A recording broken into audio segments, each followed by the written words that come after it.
I want to thank Pine and Clifton, who are the people behind this great event. I don't see Pine, but Clifton is someplace here. They're all super busy.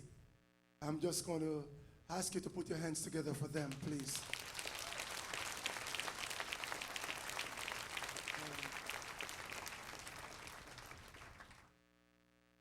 When I was told about this conference, I was very happy to open the church to this event. Not too many pastors will do this because people are afraid of people. I don't care what religion you are, what culture you are, what background you are, you're named man. And you're made by God. And that's all there is about it.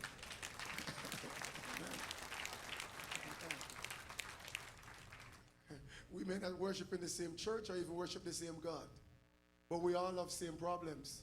You get the common cold, don't you? You get the flu, and everybody have some kind of maladies that they need to take care of. And so we are not here about religion, we're here about a relationship.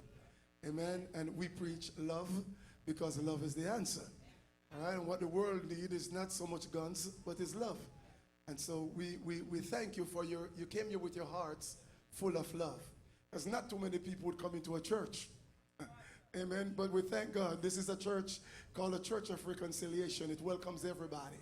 And everybody is welcome here at Light and Life Ministries. So just want to thank you again, Pastor Taylor.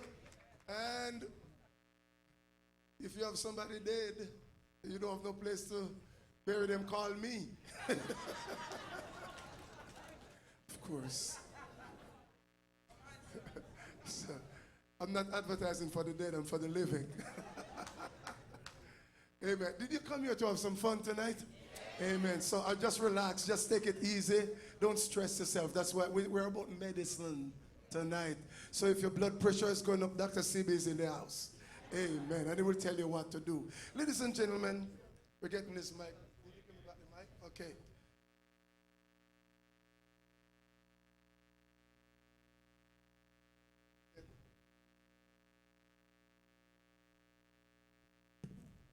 Praise God. I have the pleasure of meeting this great man in my office, my family and I, my wife, my daughter, and he just loaded us up with information in just about 15, 20 minutes to half an hour.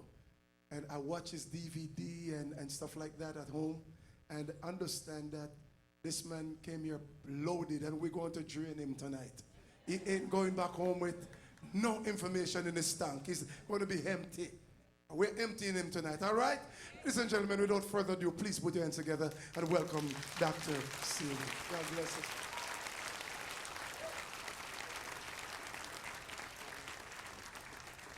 Thank you very much. Thank you so very much.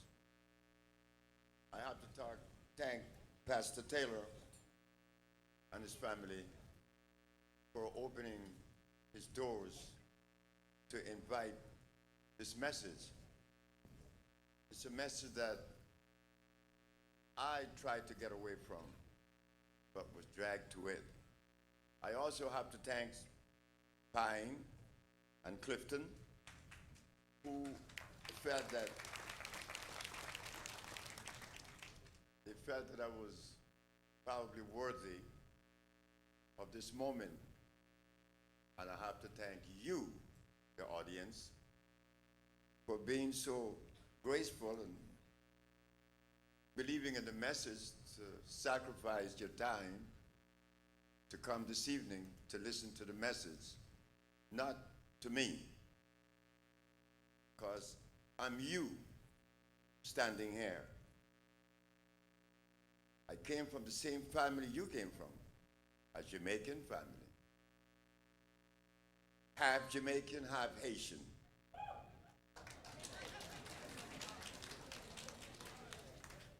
I'm your servant, Dr. Sebi. I hope that this evening we will journey on a path that would open up doors and windows that never before were open for us. I'm the little boy that didn't go to school. I didn't like school. You asked me, why didn't you like school? I didn't know, but I didn't like it. But I had parents that understood the little boy. I remember once, my grandmother was ashamed. She took me to school. Look, I crawled my way out that place. Then I was growing up. My friends used to shun me because I didn't go to school. The girlfriends, they didn't like me because I didn't go to school. Well, I had to obey that inner dictate. I couldn't obey nobody but me. I come first because I am the one with the feeling, not you, nobody else. But I lived it. I was obedient. Everybody loved me.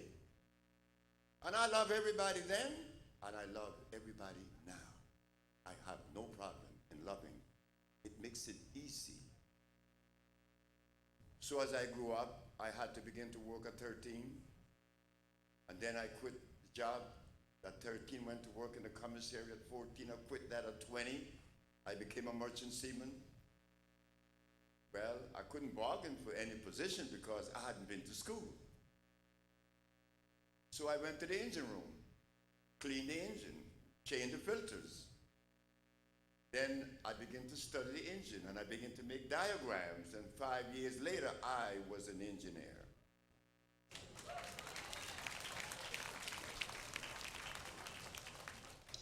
Five years more as an engineer, I decided to go to Los Angeles. I didn't want to be a seaman anymore. I went to Los Angeles. I got a job with the county. But little before I got the job with the county, I went to Mexico because it was a Mexican that prepared me for this night. Are there Mexicans in the audience? May I see your hand? There are none? Wow, that's unusual. There's always a Mexican when I talk. When I went to Mexico, I had asthma, I had diabetes, I was impotent, I wore glasses, and I weighed 291 pounds at age 30. The man looked at me and said that I was dying and that I had to change my way. Then he asked me, do you believe in God? I said, of course I do. He said, well, we have to take it up a notch. You have to deliver yourself. And what's the difference? You see, when you believe in God, you're not being too certain. But when you deliver yourself to God, you could only do those things and eat those things that God made. But we don't know what those things are. You see, I'm 78 years of age now. And I remember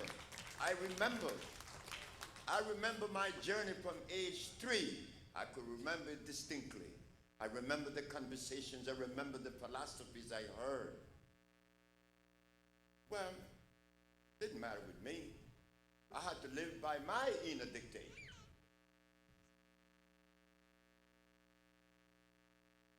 As an engineer, I understood something. I saw something. That all machines, they use the human body as the prototype. And what causes machine to go bad? Oil or obstruction, clogging. So what do? I do the same for you, like the Mexican did for me.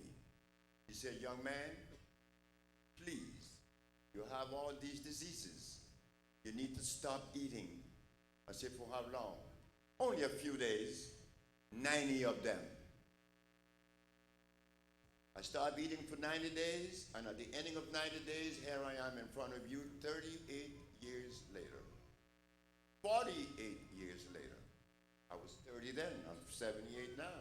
I was born in 1933. could I be sick at 30 with all these maladies and made this change? The Mexican helped me. He took me away from meat. He took me away from all of the things that we think are good. They are not. I found that out. That everything that we put in our mouth is laboratory made. Laboratory made. Rice, beans, cows, goats, chicken, they're all laboratory made. And what does that mean? It means this. God made us. We were not made by a laboratory. If we were the product of a laboratory, then it means that we could eat laboratory food.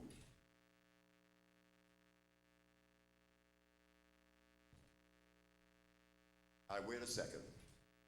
I returned from Mexico from seeing this Mexican that brought me face to face with the Creator like no one else has ever done. I used to wonder what happened that other people are not receiving this kind of benefit from a healer. I was asthmatic, I was impotent, I was diabetic, and I was insane. And if you trace my history and investigate my history, I was a schizophrenic and paranoia in 1961. So now, this kind of information you do not find in the scientific world. You see, the scientific world wants you to talk about phosphates, carbonates, iodides, and bromides. They understand that language. But when you talk about God and herbs, they look at you like you're a voodoo man.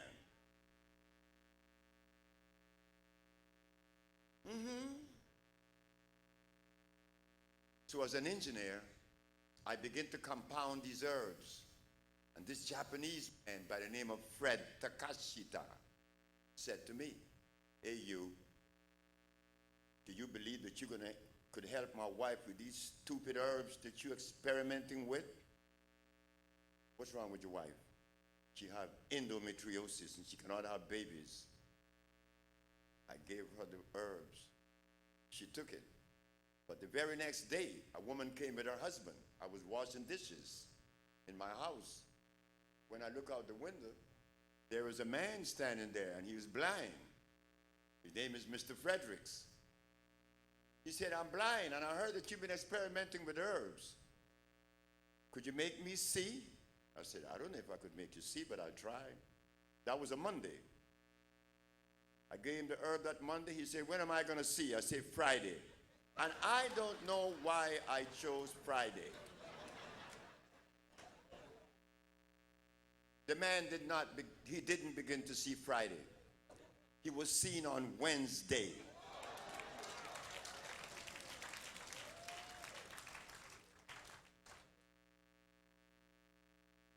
I was ashamed, and I was afraid. I was embarrassed. Because here is a boy that never been to school, now have to elevate his giving on a scientific plane. Because if I talk to you and to the audience of the world about the Africanist in me, you would not understand that. Because the African in us has been suppressed for 600 long years. So, what do I represent? I represent the jungles. Of course I am from the jungle. But in the jungle, as we look back at the jungle, this is what we see. That in the jungle, there were no alcohol. There were no prostitution. In the jungle, we didn't have crack. In the jungle, we didn't even have clothes on, and nobody was naked. But all of a sudden, a group of foreigners came and saw us and said, "You are naked, and that is indicative of a savage. Oh, yeah? Fine with me. But you are the educated. You are the one that's scientific. I am the savage one. But I did not make weapons to obliterate humanity. I did not leave my environment to go and take that of another. I did not enslave anyone. I represent the jungle. And it is a very comfortable place for me because I am from the jungle. So as we go to the jungle, we find that we didn't have to know about science and food. But today, you have to know about protein. You have to know about enzymes. You have to know about vitamins. But as we put these things on the board in a couple of minutes, you would see that that was also a trick. It doesn't fit in the human body. A vitamin. What do you mean by a vitamin? Well, you see, you jungle people doesn't know about that. This is made in a scientific way, a laboratory. We make vitamins. But sir, could I ask the question? Is it a fact that the human body is electrical? Yes. Well, if we are to feed and nourish an electric body, should the substance be dead or electrical? It has to be electrical.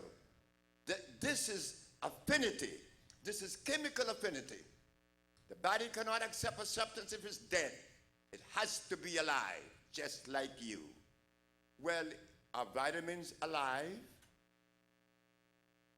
And if they are alive, a vitamin must necessarily have so many electrons per atom. Well, I don't know.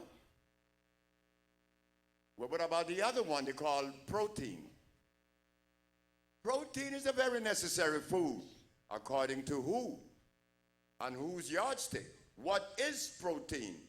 And I know for a fact that there is no one in this room tonight, that could properly identify that which is protein. Because my little girl has never been to school. She's 27 years of age now. I'd never sent my children to school. And the reason for that is Bengal tigers does not take the cubs to be trained by Siberian tigers.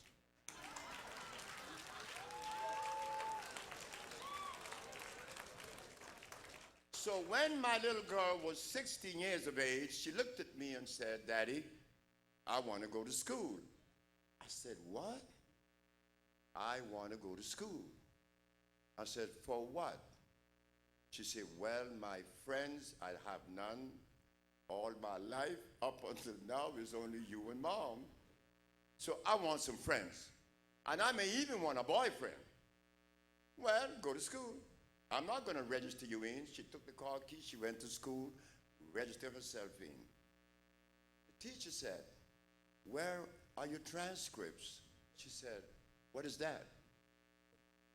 "Your records from your previous school." She said, "But I've never been to school." "And you filled these applications forms out?" She said, "Yes." "You are 16 years of age and never been to school?" "Nope." Well, she passed the exam and she's in school, and they gave her one of these multi-tests, you know, these multiple choice. And on one of them it says protein, equity or deficit. She put deficit. The teacher said, "Sabe, you never make mistakes. How do you make this one?" My daughter said, "What mistake?" "You said that protein is a deficit." She said, "It isn't." He said, "No, it's a necessary food." My daughter responded to that word, if protein is a necessary food, you do agree that being that I'm electrical, protein must have a definite amount of electrons to assimilate. How many electrons per atom does protein contain? Because iron has 9, calcium has about 17. How many does protein has? The teacher said, I don't know. She said, you don't know. And you tell me that I'm wrong. And you don't know. My daughter came home with all her books and put them in a trash can. Well, her father, the servant, began doing more experiments. I continued to do more experiments. One day, I quit my job, 1980. When I quit my job in 1980, I was invited by the government of Dominica, who was then under the leadership of Oliver Serafin. He had heard that I cured a woman of cancer of the liver, and a few diabetics and a few blind. He said, come on to Dominica. I'm going to build you a hospital. Oh, I felt so good, but I was totally wrong. Because I'm going to tell you this. There isn't a government in the world, African, South American, European, or any country in the world that is interested in the cure of AIDS that I know. I know that for a fact.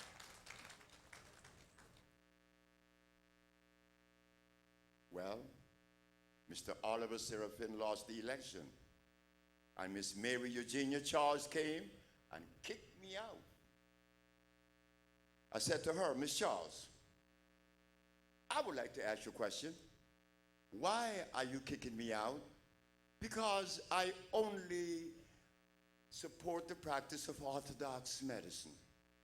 Orthodoxy is the question. But is it a fact that the father of medicine, Mr. Hippocrates, what did he use to reverse disease? Herbs or chemicals? I don't want to hear it. I said, thank you, ma'am. I leave. I went to St. Croix. While living in St. Croix, I decided to put advertising out. They didn't like me there too much. I went to live in Puerto Rico, and it was in Puerto Rico that I'm going to do the craziest thing ever. I'm researching herbs. People are being cured, but I'm still researching, even now, that people have been cured of AIDS.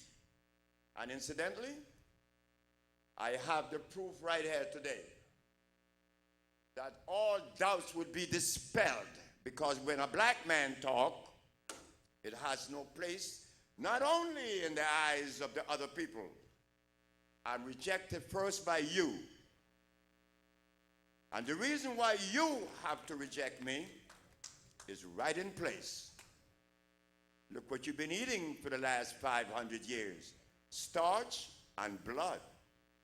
Starch and blood. If I take those two compounds or those two items and put them into a biochemical perspective and begin to do analysis, what are we going to find in starch that would nourish my body when my body are made of electrons? There are no electrons in starch. So how am I going to replenish my energy? Oh no, this is not supposed to be said. Then you drink blood because you like to eat that meat. Well, Dr. Sebi, why are you talking this way? Well, you see, when God made things that depend on a specific food. And we will begin with the plants. Whenever I want to cure someone or heal someone or treat someone of leukemia, I am talking about the blood. And in talking about the blood, I have to consider a plant that the DNA or the active ingredient is iron. And what plant is that? Well, we could name the burdock, the sarsaparilla, or the marula. But if I want to treat your bones, you know, your bones, the one that makes you, that holds you up, I got to use calcium. But I have to go to a plant that has calcium. So I have to go to the ocean that they call is sea moss, Irish moss. The DNA of the Irish moss is calcium. We leave the plants, just go to the birds. When you ask someone, what does bird eat? They say seeds and fruits. Not so. Some bird would eat you. You call them eagles. Eagle eats meat, but not so for a quetzal or a sparrow.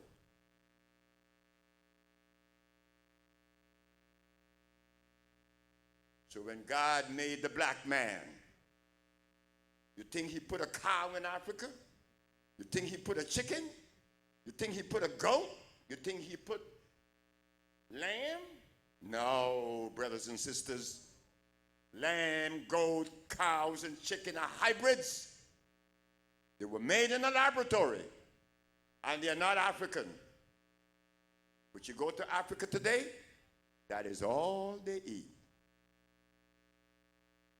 You say, my brother African, why do you eat cassava? It is the tradition of my people. Well, I'm not concerned with tradition. I'm concerned with culture, not tradition. Why do you eat gari?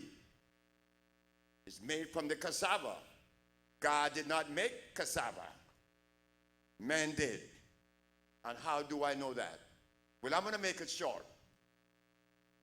Anything that has starch is laboratory made. God did not make it. So now, when I stand before you this evening, your brother, your friends, telling you that I cure AIDS, how could you believe that?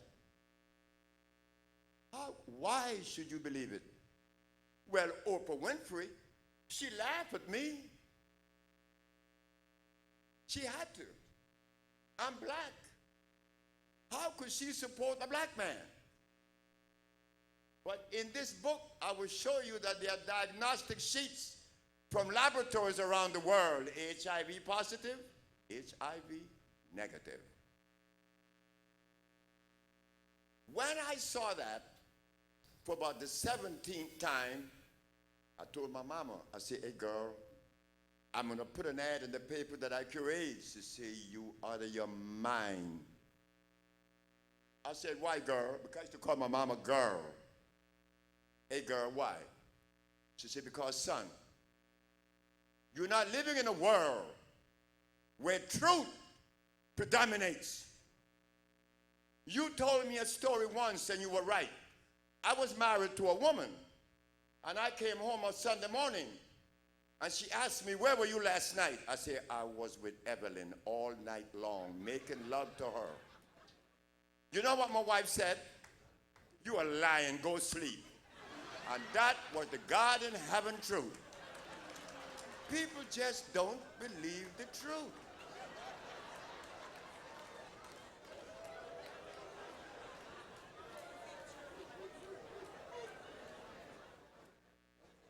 She said, but you have to put it. Because I have seen you cure so many people, and yet they disbelieve you. But if you put the ad in the papers, they're going to put you in jail. And when they put you in jail, then you're going to have to defend yourself. There goes the ad.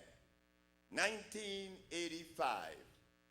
AIDS has been cured by the Usher Research Institute, and we specialize in cures for sickle cell, lupus, herpes, cancer, blindness, leukemia, paralysis, and others. 9 different diseases plus others. When the Attorney General saw that in New York, he said, this man is out of his mind. Curing AIDS and sickle cell and blindness, the boy have got to be stupid. But I could understand that. Because when I went to South Africa, and I showed the people in South Africa that I cure AIDS, they look at me, boy, get out of here. I say, African, I know you right. all that gari and that fufu, that dead meat you've been eating, you have to reject me. But you gonna have to come back one day and retract those words. South Africa, I'm afraid of them. Never to return. Never again. Because, you see, you have no right rejecting something that you have not done research into analyzing. You have no right in doing that. So when you think that someone is telling you a lie, the liar is you, because you don't know. And this is precisely what happened to the Attorney General of New York, Mr. Robert Abrams. When he saw the ad that AIDS has been cured, he said, this has to be a lie. But how does he know that? How would he ever know that? The only way that he would know that, after I placed the ad, was to come and see me. Why did you place the ad and where is your proof? I'm a black man. Remember that. Talking about a subject or a science that is potentially erosive to their structure. So why should they give me the credit of the benefit? No, no, no. So, on February 10th of 1987, I'm talking to a young man in my office, and he looked out the window. He said, Sebi, Channel 13, Channel 7, Channel 2, and Channel 5 is in front of your doors. They come to interview you. Interview me, all right, not what he thought. Next I know, my doors were kicked down. Police came with pistols in their hand. Are you Dr. Sebi? I say, yes, I am. Well, the Supreme Court, no, what you call it, the grand jury of New York have indicted you for practicing medicine without a license, selling product not approved by the FDA, and claiming to cure AIDS, which is a fraudulent claim. I say, Mr. Officer, how do you know that this is a fraudulent claim? He looked at me very stupid. You see, haven't you heard about the macrobiotic diet? That's Japanese. Oh, everybody just was eating a whole bunch of rice because the doctor from Japan said to eat rice. And I had more black people eating mounds of rice. That's carbonic acid. Then you have the Ayurvedic. They ask us to drink milk and eat ghee, which is going to hurt my liver. But that's beside the point. You niggas have nothing, so you have to listen to us. Then come the other one with the chemicals. But if you ask a physician, well, Mr. Physician, please explain this to me. How are your chemicals going to assimilate with a biological carbon-based body? That cannot be explained scientifically. But you have nothing else. Oh yeah? Well, guess what happened? In 1988, after I was taken to jail, there was one sensible man in the group that was against me. His name is Judge William Shorter. When I was in jail a week, the judge said, would you please let Dr. Sebi out on his own recognizance and have him come straight to my chambers? Wow. Somebody like Dr. Sebi. I went to the judge. He said, Dr. Sebi, nice meeting you. I'm Judge Shorter, and I'll be the one residing over your case in the civil case. But I would like to ask you a question. I said, yes, sir. Yes, Your Honor. Why did you advertise that you cure AIDS? Why did I advertise that I cure AIDS? I said, Your Honor, my mama is alive, and my face is in front of you, and I represent a continent they call Africa. Do you believe that I would make a statement to undermine these three? He said, no. I said, thank you.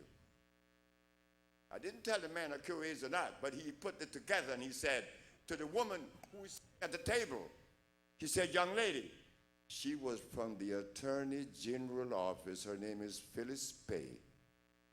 Miss Pay, did you investigate Dr. Sebi before you arrest him? She said, no. The judge said, well, you're in trouble, because the response he just gave me, he cure AIDS. I mean, the judge is saying that.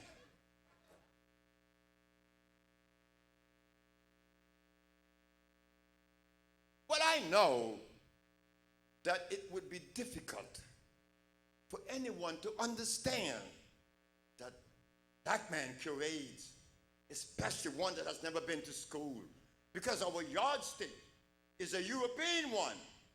But we Africans, you don't see Bengal tigers taking their cubs to be trained by another. Oh, that is violating the very first law of nature. That's why I didn't send my children to school. And I didn't go. I didn't go because I was wise at 1 or 2 or 3 or 4. No, I just didn't like it. Like tonight, it is 9:30. I would be sleeping 3 hours ago. I do not go in the street after 6 o'clock, and that's been doing since I was a little boy. So now we get back to the subject. I'm in jail, I'm out, and the case begins.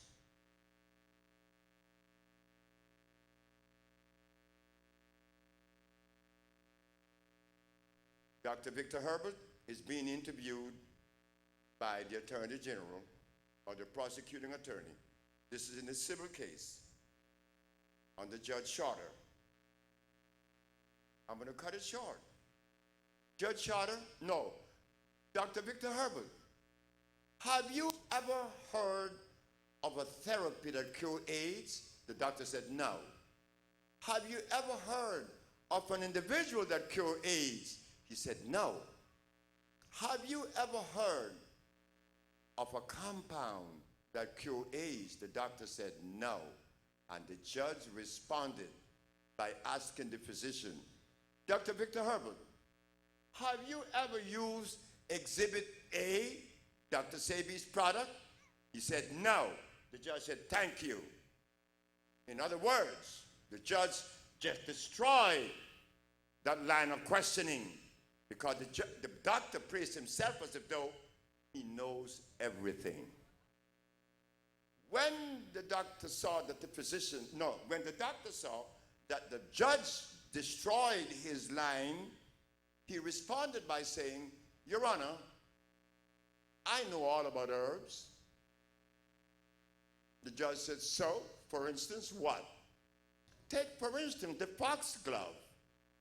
We use the foxglove to make digitalis. The judge's response was, is it the white or the pink? I said, oh my God, the judge knows about herbs. You see, when I was arrested in 1987 on the 10th of February, my case didn't go to court until September of '88. 17 months later, the judge did research. The judge did research more than what Oprah Winfrey did. She told people that I was something other than good. But that is fine with me. But she promoted a million broken little pieces. And she got in trouble. But she cannot promote Dr. 7 Days in Ushaville with Dr. Sebi. And in this book, there are diagnostic sheets of people that was cured of AIDS from HIV positive to HIV negative. And I have a bunch of them in here. But Oprah couldn't do that because I'm black. You see, when you're black, you're in trouble. Your people turn against you first. But you know what you have to do? stand your ground, and you go down with the boat, regardless to who despise or reject you. Well, I know that Oprah couldn't do it. I know that she couldn't do it. I know that South Africa couldn't do it. I know Zimbabwe couldn't do it. I know Sierra Leone couldn't do it. Why? They eat starch and blood.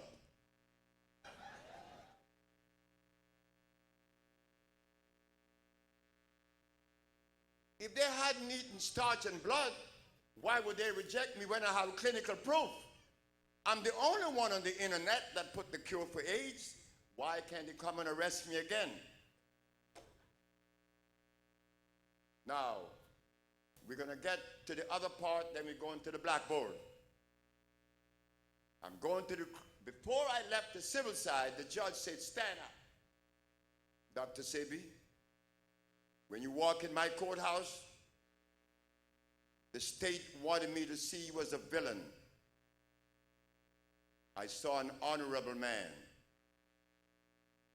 He said, I want to do something in America that makes the difference. All I did was to become a judge. But you gave me the privilege to judge that which makes the difference. Stand up. You won your case. Now you're going to the criminal side. When I went to the criminal side, it's a white woman. Judge Ann Feldman. She said, Dr. Sebi, would you please begin? I said, where do I begin, Your Honor? Well, this is your day. Begin wherever you want to begin. You know what I did? You see, I'm a very mischievous boy yet. I'm 78, still mischievous. I do things that would baffle you. You see, I stand before you tonight. I am not a man because I don't know what a man is. I hear the word, but I don't know what it means. I know by gender I'm a male. Am I right? Okay. They tell me that to live, I have to be ethical, I have to be moral, I have to have principles. Well, I don't know what that is either. I just live. Okay? I just live. I don't have any of those things. I'm not a man, so never refer to me as a man, because I don't know what it is. The judge said, begin where you want to begin. I say, Your Honor, I'm going to begin by 3 questions. And I'm going to rest my argument. I was my own attorney. I could not trust a lawyer because the lawyer couldn't defend me. He doesn't know what I know. So, Your Honor, I have 3 questions, and I rest my case on these 3 questions. What are they? Number 1, is it a fact that the Holy Bible teaches that the herbs are for the healing of the nations? In the book of Genesis, in the book of Ezekiel, in the book of Revelation. The judge said, you're right. The white judge said, you are right.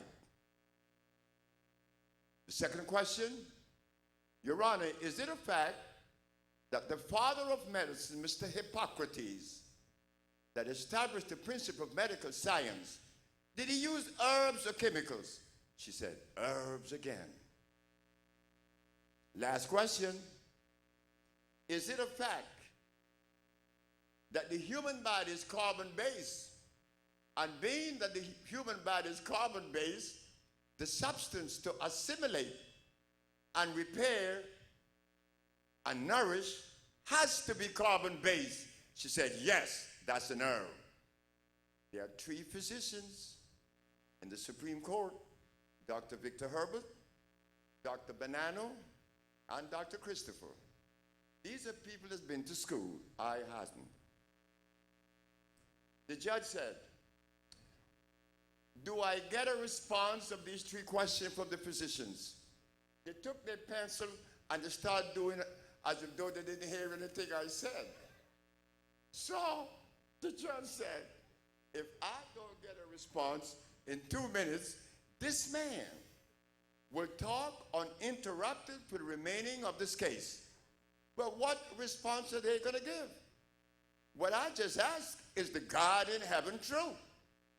But since we have to go to science, because you see, we don't live a natural world today. We live a scientific world. Oh yeah?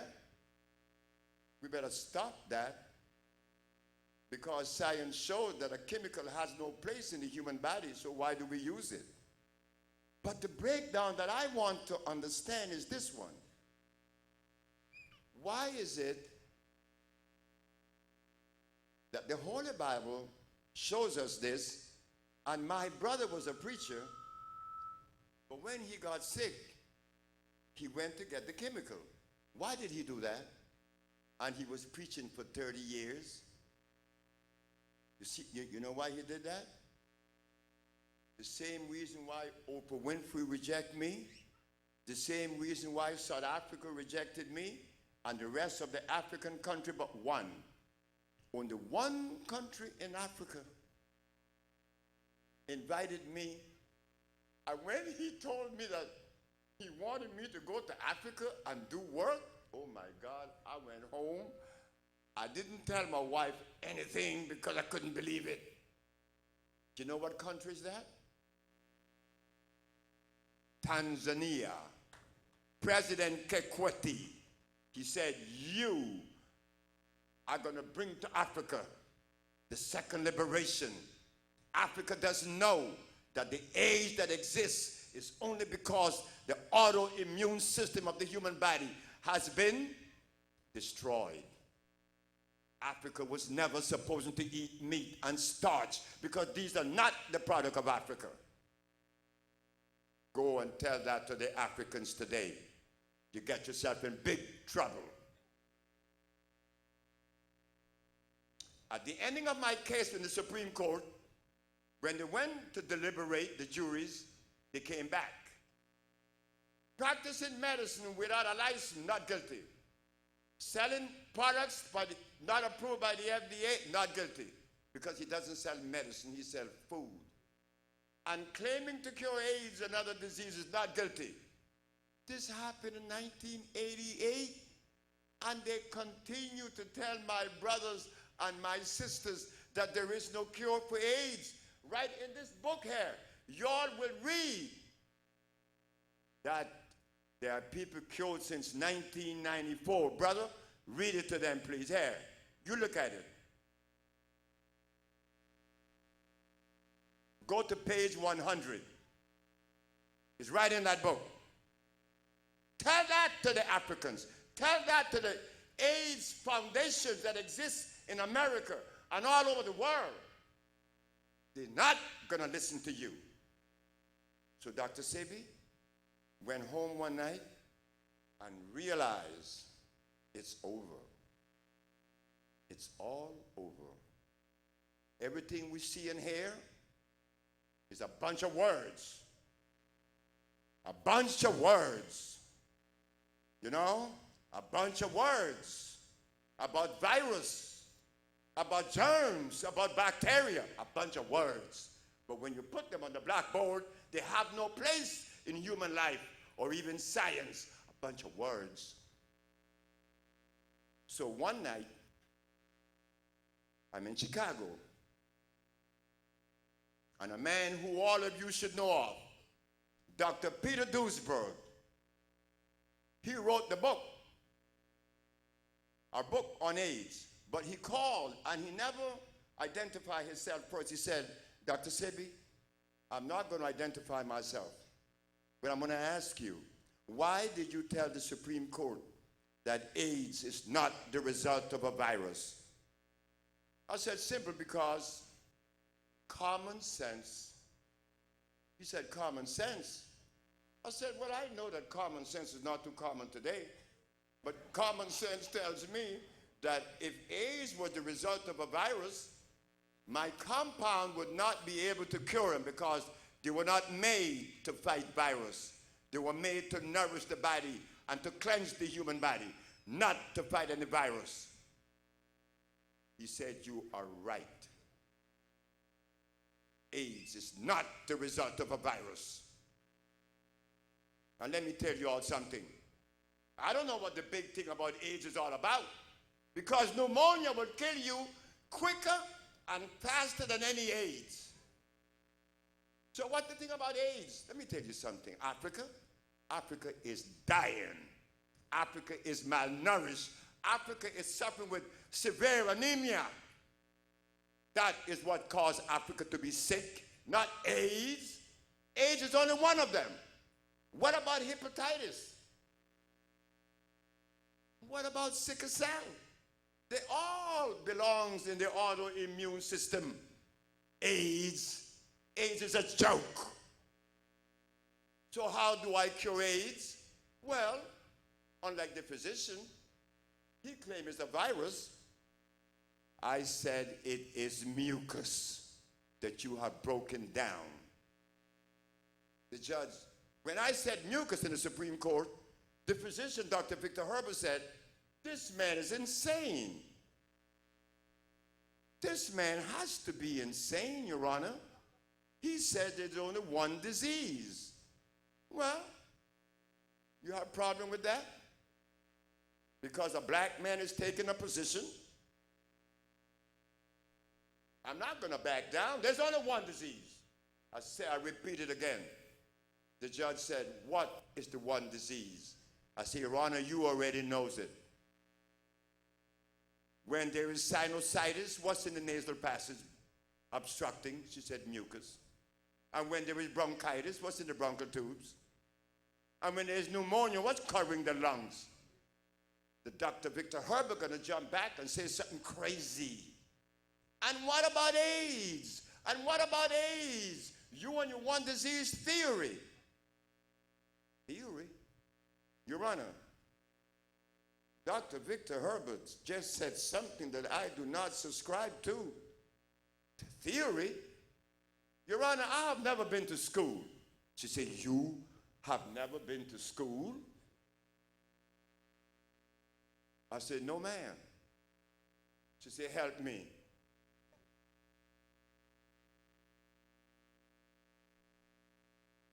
I don't believe in theories. I don't believe in anything. Either I know or I don't know. It's as simple as that. Dr. Victor Herbert said, it's a theory. Have you been to an AIDS ward, Your Honor? She said, yes. What is it that the AIDS patient spits up every 5 minutes? He said, mucus. Where is the mucus? It's in the skin. It's in the blood. It's in the lymphatic system.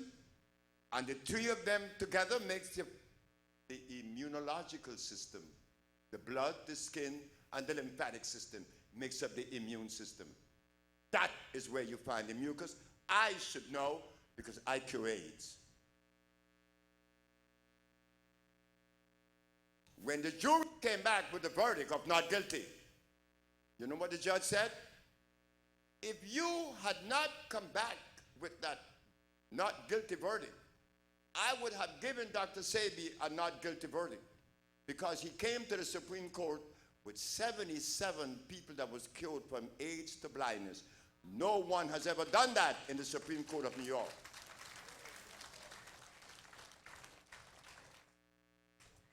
So now, where do we go from here? We go to the blackboard. We're going to come to this blackboard and we're going to talk about something that we have yet to be shown. Yes, that would be good. Thank you.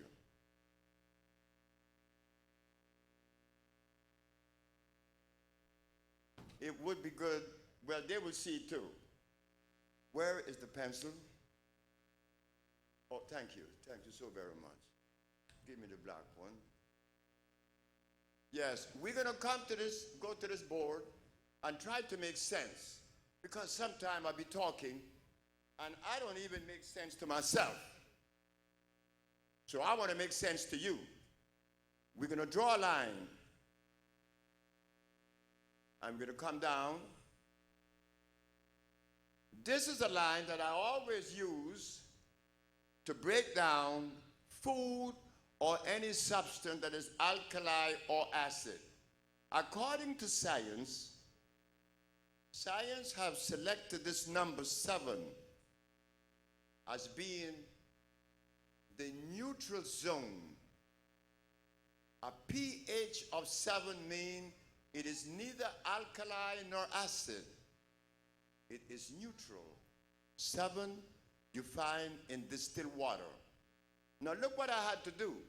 I had to go and up my understanding a little bit with science.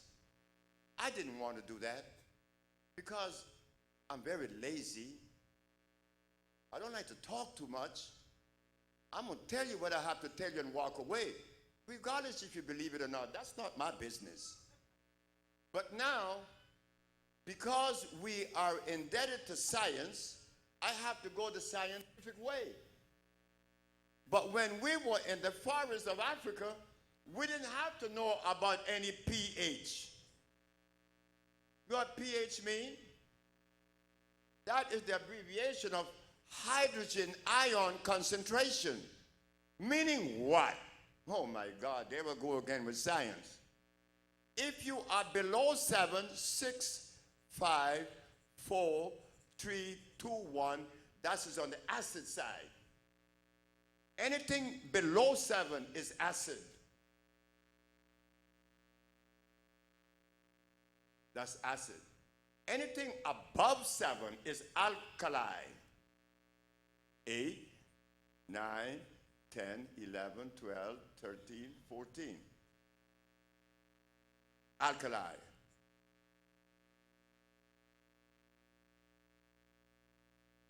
Now, common sense would tell us that if energy is only found in an alkali battery, you do not find energy or get energy from an acid battery. It always says alkali. It has to be. For it to have energy, it must be alkali. So if I'm to eat a food, don't you think that common sense would tell me that my food should be alkali? So when you put some dumpling in your mouth made out of flour and some banh mi, is that alkali? No, it isn't. So where did we get this information from? This cornbread. Oh yes, we think that corn is alkali too. But where did we get that? Was it the school that you guys had? Because I didn't have it. I didn't go to school, see. I'm the boy that used to be by the river instead of school. So what happened? Something is going on. But anyway, over here, we're going to put garlic. Why are we going to put garlic? Because garlic has a pH of 3.3, very acid. 3.3. Garlic.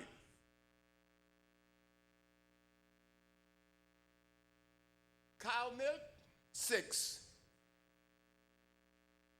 Rice, like 5.5. Beans, the same thing. All of these things belongs on the acid side. But these are the things that we've been eating. So this is what happened.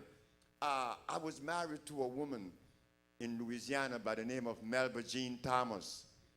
And she used to feed me these neck bones. And in Louisiana, they eat plenty beans and rice and sweet potatoes. So one day, when I couldn't make love to her anymore, I'm impotent, she tells the neighbor, you know, my husband is not what he used to be. I know I'm not. But who was feeding me the garbage? She were. Eggs in the morning, hot cakes with butter on them, big glass of milk. And you can search my history. I was asthmatic from the day I was born until I was 30. And one day, one of the most beautifulest things happened to me. I came off the ship and I caught my wife in bed with another man. Oh my God, I was so happy. I was the happiest man in the world. You see, the reason why I was happy, because me and two other guys had stole some money, and my share was $56,000. And I just came from Panama, and I'd won $20,000 in the lottery. So I had $76,000 that my wife didn't know about. I hope that she find Moment.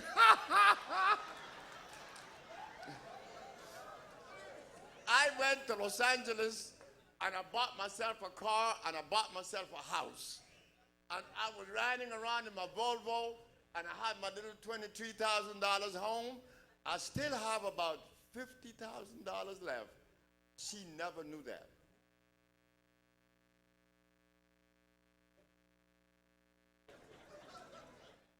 And I met another one. And she said, I love you.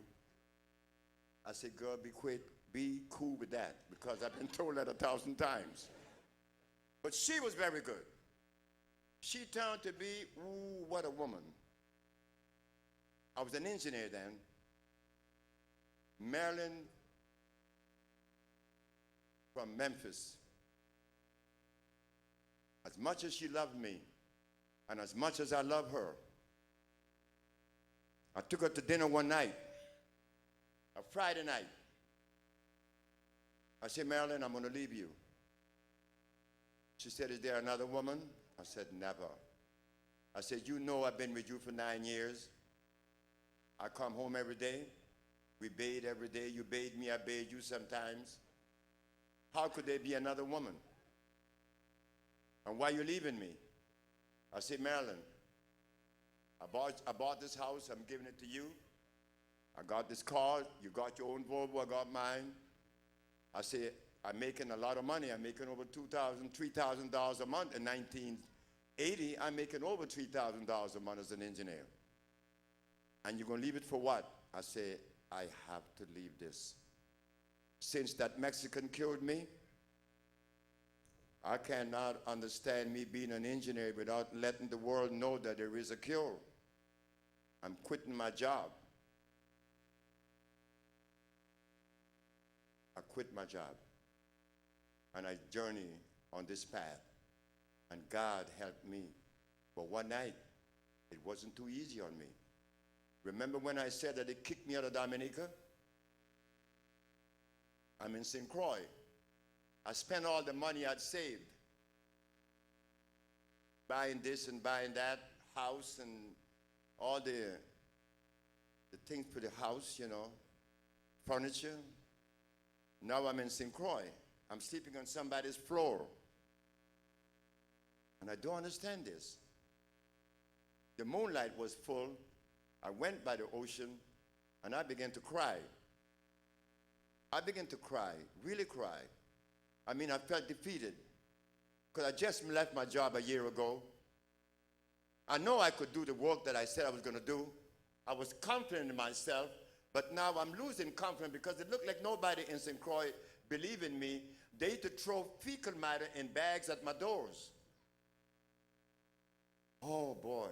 Nobody knew me in St. Croix. How were they to believe me? So the next day, my wife said, look, we only have $700 left. I'm giving you $100 to go to the grocery store and buy the food for the children. We only have $6 left. When I go to the grocery store, I'm going out the cash register. A voice came, Dr. Sebi, I want to thank you very much for curing my husband. I said, ma'am, I think you got the wrong individual.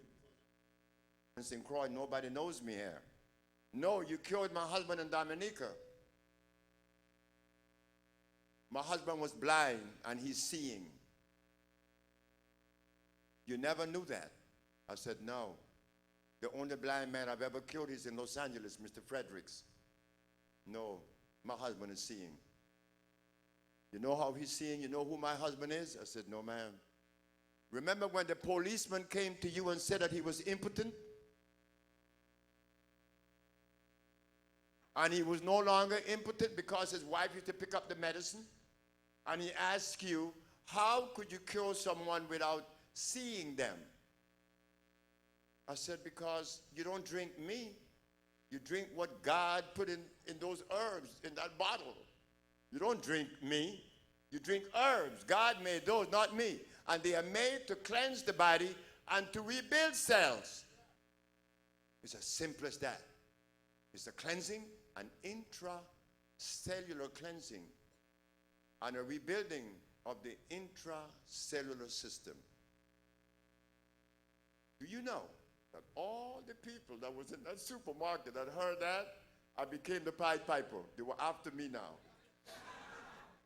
So God must have tested me the night before because I was defeated. I was giving up. But no, here I am. And I continued. So now, as we put garlic and all the stuff that you eat, don't even ask me what else goes on here. Because you know them already. You've been eating them all your life. Look at me. A child was born with asthma. What was his parents eating? They were eating garbage.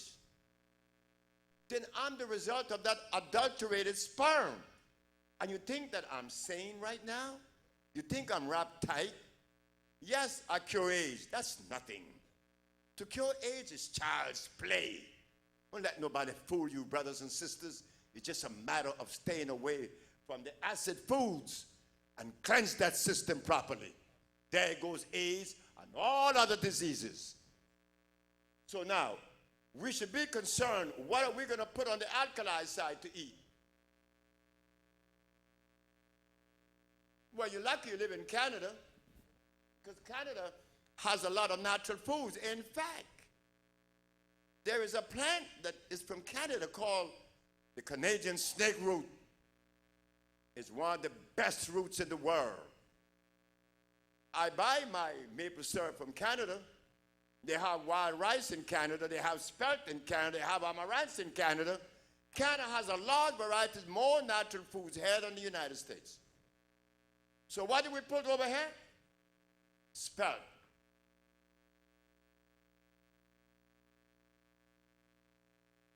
What else we put over here? Well, you could put amaranth.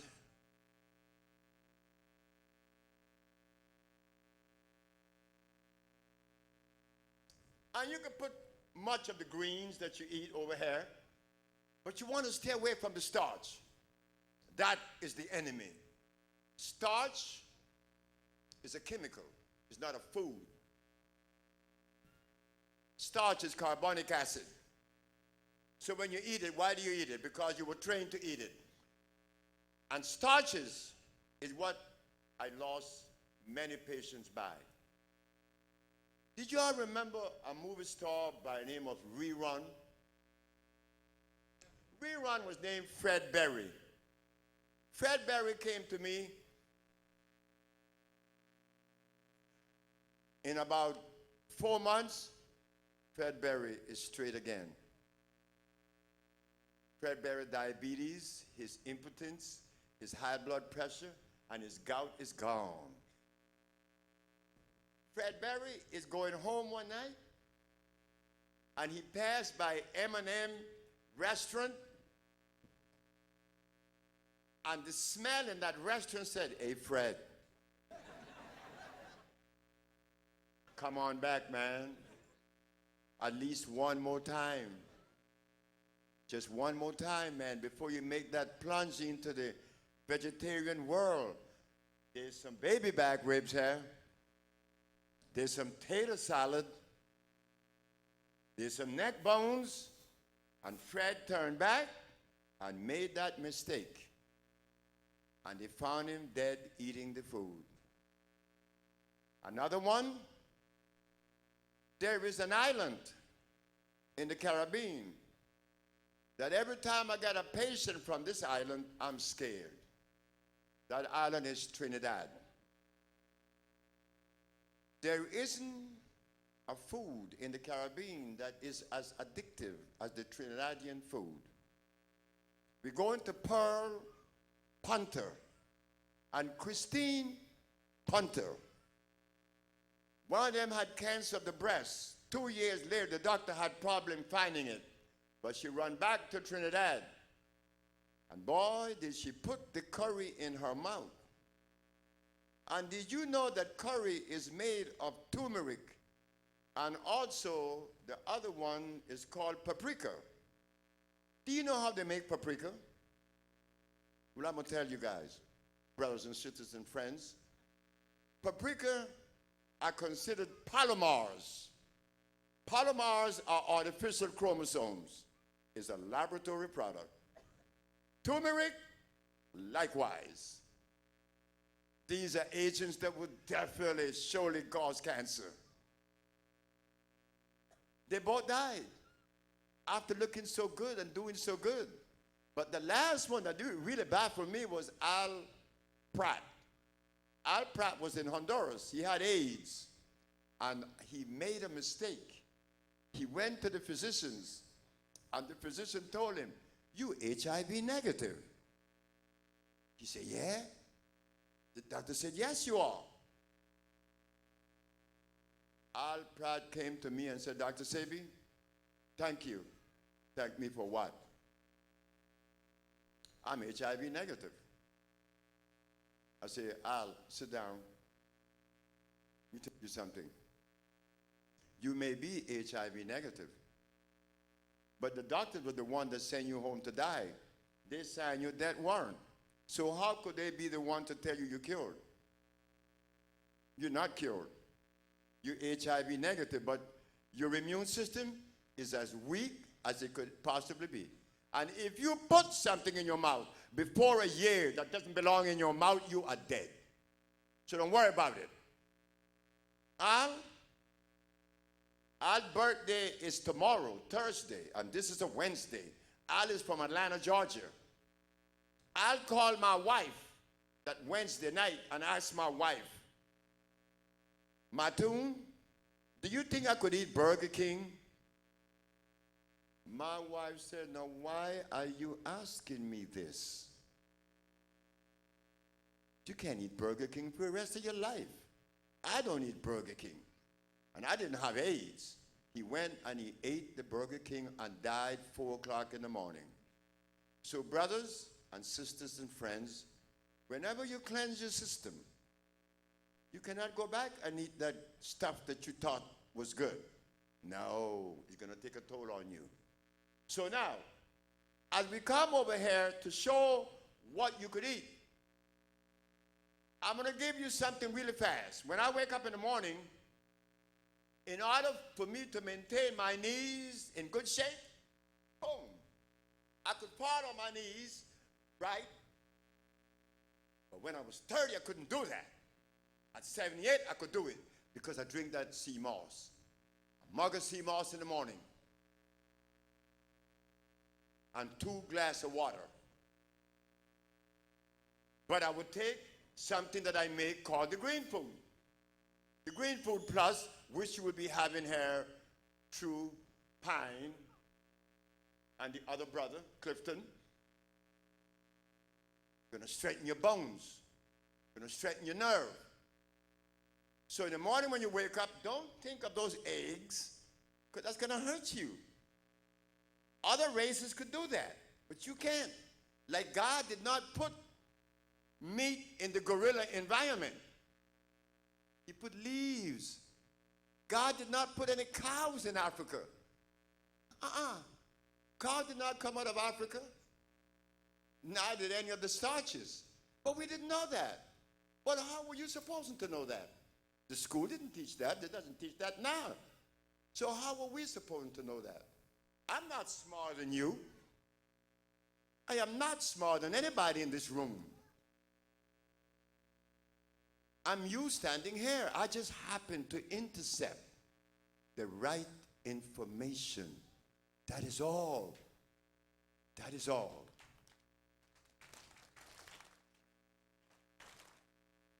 So you would think that at 78, I should be sicker than when I was at 30, right? I couldn't fall on my knees. I fall on my knees on concrete. I don't feel any pain.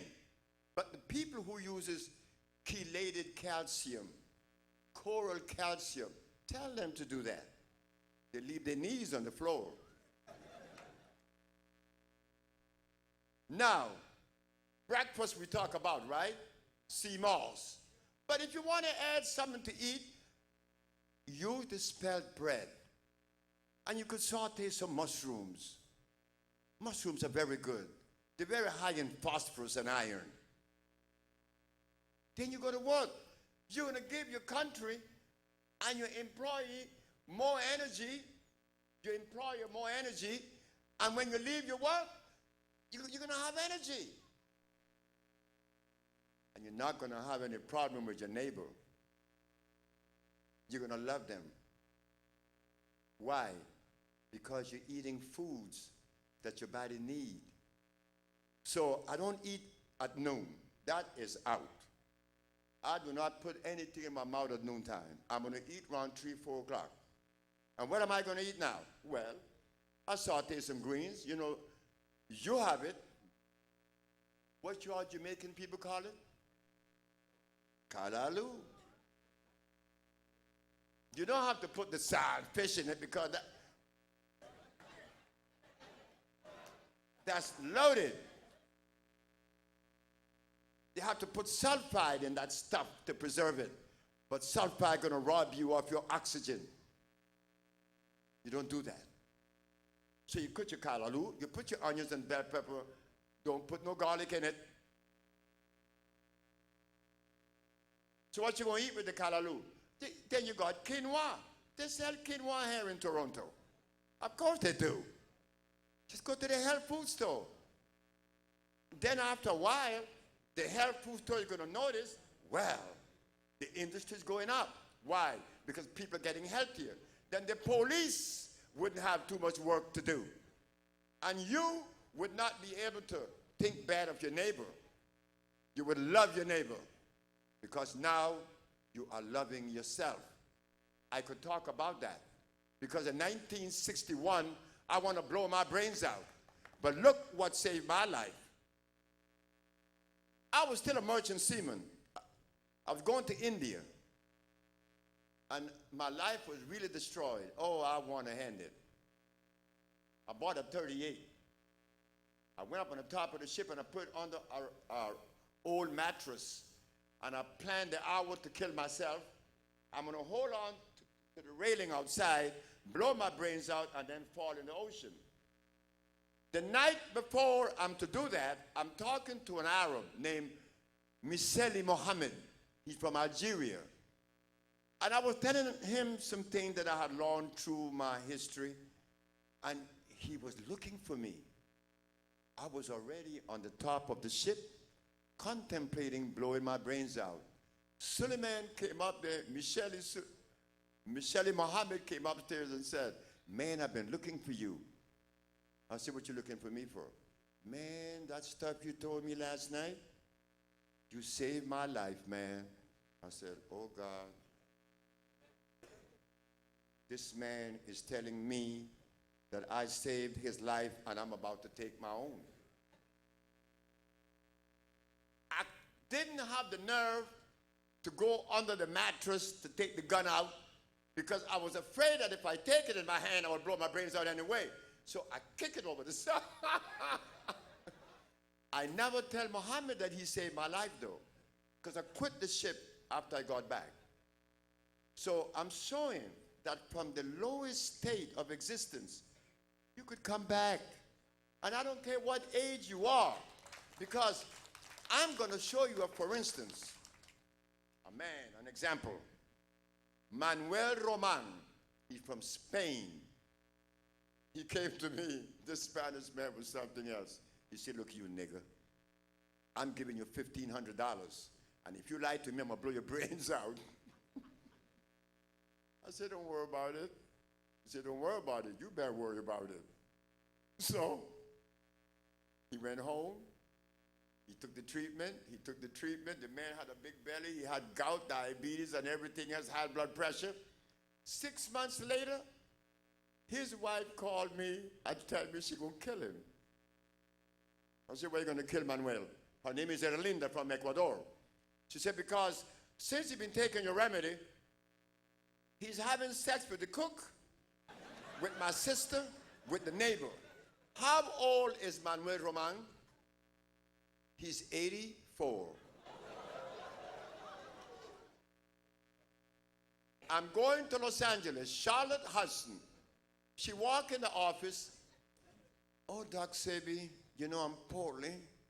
The girl is poorly. She took the remedies. She came back. Her hair like beehive, and she got a waistline. She said, well, how do I look to you now? Let me tell you something. Age is not a factor, because we don't know how long we were supposed to live healthy. You and I would never know. Why?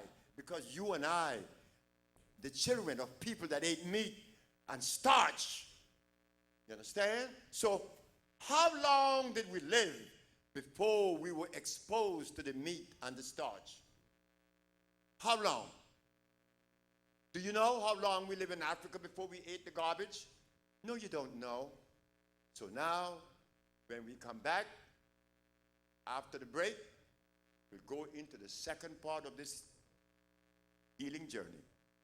Thank you. Many of you may be wondering that in the speech that I gave before we return, I didn't fully explain the difference with what we have been given, what we are being given, and the difference with that and what I offer. It's very simple. We have to go back into the history of medicine. It all began with God Almighty. God made us, God made the herbs. There are consistency there. God made us, and the scientists made some chemicals. Well, that cannot hold true, because the chemical is a laboratory product. We are not. I put together compounds not to cure any specific disease. I didn't make any compound to cure AIDS or diabetes or impotence, blindness. No. I made a product that is going to cleanse, and I make another to rebuild. An intracellular cleansing and a revitalizing of the cells electrically. Electrically, someone said to me, well, all I have to do is put my finger in a socket. Well, that's your interpretation. But natural plants are considered native plants geologically. A native plant differs from an artificial because a native plant is carbon-based. It's electrical. A plant that was made, not so. I'm going to compare two. Aloe vera. Everybody talks, and they also feel that aloe vera is a good plant. They've been advertising it. But an aloe vera is a hybrid plant. The natural plant is that white cactus. That is natural. Also the agave, not the aloe vera. If you give the aloe vera a pH test, you put aloe vera on the acid side. Aloe vera.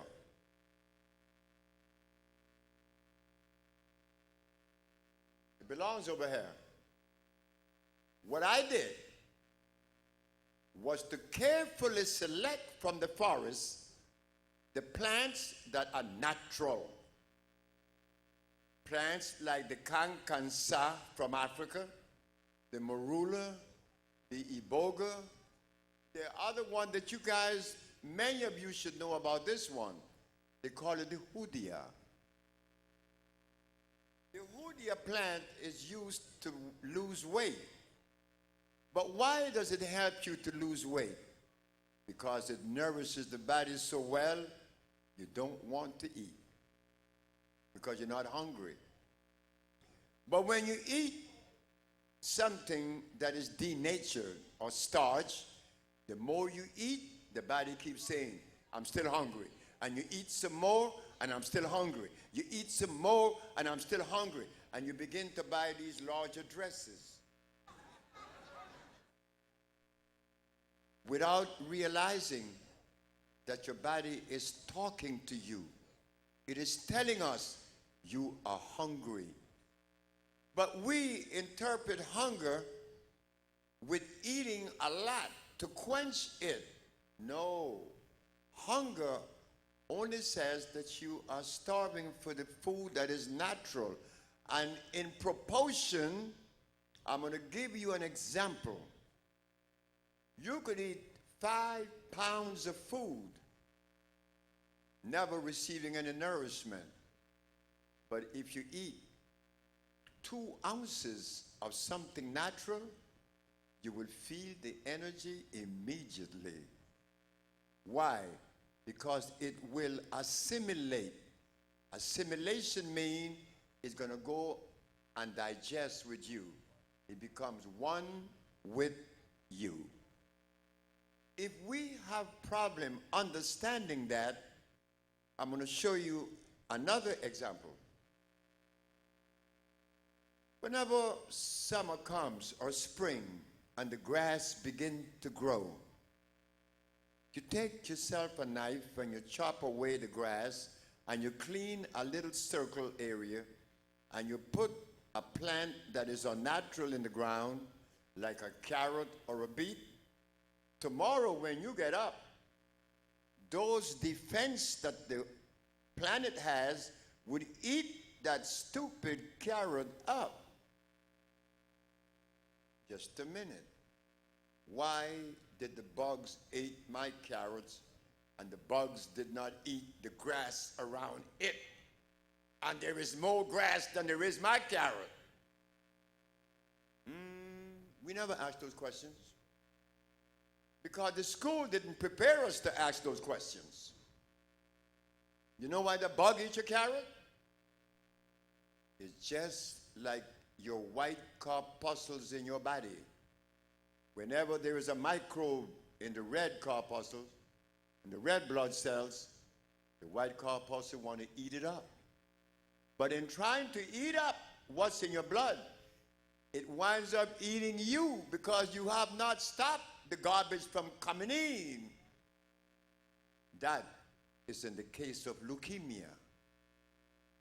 Remember what I said. There's only one disease. This is why the judge asked me in the Supreme Court of New York, why do you give everybody the same compounds? There is only one disease. But we never knew that. Because our researchers, our scientists, our leaders, they engage in revolution. I know, I'm 78. When I was in my 30s, there was Totally Carmichael. There was the Black Panther Party. There was the US. Well, I don't know what they had these organizations for because all they were doing is talking. It's a bunch of words. And I was looking at these sick people, and I was seeing where we needed healing. So, because of our researchers not giving nutrition or healing any attention, you never knew what it was about. They were engaged in revolution. So one day, I asked one of the greatest of them all, Mr. Stokely Carmichael. I said, Mr. Stokely, you know I'm not a revolutionist. I don't know what that is. And I don't know how that fits in the whole cycle of life or in the procession of life. But what is it that you want to do after the revolution? Let us hypothetically say that you won the revolution. What are you going to do after that? Well, we're going to rebuild, and we're going to do this, and we're going to do that. Well, why can't you do that now before the revolution? No, he couldn't see that because his brain was full of starch and blood. So one day, he thought that I was saying a whole bunch of nonsense. I was in a car with Abby Lincoln. Anybody knows who Abby Lincoln is? She was in the car with me and Stokely. So she sit in the back. And she said to Stokely, Stokely, are weapons the tools of our fathers? The boy went off crazy on her. What are you talking about? Are you talking about love? Am I supposed to love white people? She said, well, you could hate them if you want to, but the only person that will be living with hate is you. I said, now listen to this woman. Brothers and sisters, I used to be a Muslim. Why did I join Islam? I didn't join Islam because of Allah. I joined Islam because I heard some things that sound like we was going to build and that we were going to protect ourselves. You see, we are under the impression that the white man, the Chinese, and the Arab is supposed to help us. Why should they help us? There is no reason. That has never been in history that one race step out of themselves to help another. I know I wouldn't, because that's none of my business. So the white race and the black race and the Chinese race and the Eskimo race, we all are different, and we are supposed to take care of ourselves.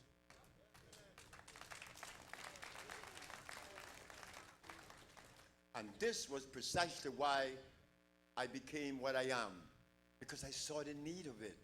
But I also knew that you were going to reject me, and that it was going to be a while before you would begin to assimilate the information.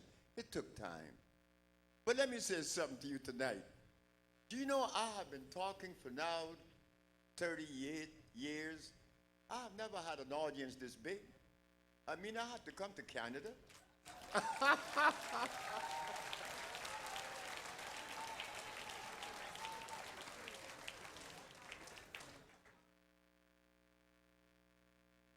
You see how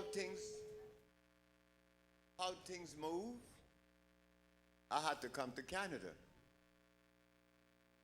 And the village that I built in Honduras is a healing village. I got people there from all over the world. I just had Rabbi Neosov, flew all the way from Jerusalem to Honduras. A white man, Jewish man, flew from Jerusalem to Honduras. That was mind-boggling. How could this white man come to see me when my aunt lived across the way from me and she had a black toe? I said, hey, Aunt, you know, like the doctor gonna cut your toe off. He said, that's okay. If you don't touch it, it's okay. I said, don't touch it. They're going to cut your toe off. They cut the toe off. They cut the foot off. They cut the leg off. My aunt saw people come from across the world to see me to be healed, and she couldn't do it. They cut the other leg off, and she died in the wheelchair. We have a tendency in our sick state to judge everybody on the planet. One of them is this: they should have never put us in slavery. You hear that one often, right? Well, how did that occurrence occur? Not, God would not have willed that. Now, I ask the question, if we were not supposed to be where we are right now at this moment, where in Africa would you like to live?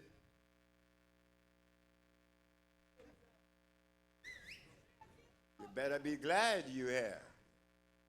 So the act was not one that was of viciousness. It was an occurrence that was supposed to occur. Because out of that came the healing. Because of that necessity. We are not going to blame the Chinese, the Arab, or the white man, or anybody for anything. We have to look to ourselves. When I was in Munich, I gave a speech just like this to a group of Germans. And the German man said to me, now that we know that you cure AIDS, who do you think going to help you? I said, the world. He said, the world doesn't cure AIDS. You do. So the black man cure AIDS. Who should help you? Oh, you're saying the black race. He said, who else? I said, but the black race cannot help me. Why? Because they're compromised. They are compromised. They cannot see me. I doubt whether they'll be able to ever see me. But that doesn't matter. Because I see myself like Malcolm or King. I see myself as all the other people that came before me that were not seen, like Charles Drew. Charles Drew, who was the man that invented the preservation of blood plasma. How did he die? Wanting for blood. Because at the time that he got in the automobile accident in Atlanta, Georgia, he's a black man. And in the 40s, I mean, nigga, get out of here. What you mean you coming to my hospital? But in 1964, God came down to America and told America, integrate with the black people. So we were accepted as equals. We will never be equal. We're not equal to no one. We are not like anybody else on the planet. But that doesn't make us better or worse than anybody. It makes us different. That's all.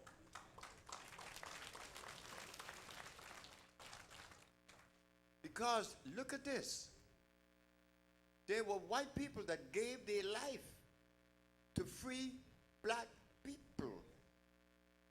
They are black, they are white people that said things about us that black people should have said, but because we didn't know, we didn't say it. One of them is Arnold Eretz. The other one is Pablo Arriola. Pablo Arriola said, if your ancestors are European, your body is programmed to digest lactose. But if your ancestors are African, your body is not programmed to digest lactose.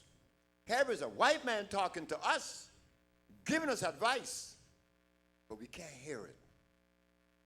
We cannot hear it because we were made deaf. So now, like slavery took place, which was a natural occurrence, what about this occurrence tonight? That you are hearing a message that was never brought to us before. Because our leaders are into spirituality and philosophy. And that's good with me. I'm not either one of them. I'm about reality. I was taken to City College in New York by a young man by the name of Nieves. His daughter is sitting in the back with her little brother. I'm going to give a speech. The brother asked, Dr. Sebi, what are you going to talk about today? I said, I don't know. We'll talk about the soul, mind, and spirit. The little girl said, you better not. I mean, you better not. I said, why, Taina? Her name is Taina. She said, you know, I hate you. You know, I will always hate you. And you know why she hated me? Because Taina had a very bad, she had a vaginal discharge that was green, that was smelly, like she had a disease, contacted through one of those STDs. No, she was drinking too much milk and things that would break down her reproductive organ. So I told her mother to discontinue the use of those things on Taina. The vaginal discharge left, she was cured, but she still hated me because she liked to drink milk and eat cheese. She said, but I'm going to tell you something. Even though I hate you, one thing about you I know, you tell the truth. And if you talk about the soul, the mind, and the spirit today, you are a liar. Because you don't know about those things. Those things did not come out of the naturalness of life. They came out of the imagination. I said, oh my God. A little 12 years old girl. But wait, another 12 years old girl is going to trip me up also another day. I got to see this lady. She was very sick. So I told her many, many, many things about what she needed to do and what caused it. Guess what the little girl did when I was leaving? She said, Dr. Sebi, I know what you told my mommy. I said, what did I tell your mommy? Starch and blood would cause a flood. That flood the brain, that brings the pain, that causes lame. What did you say, little girl?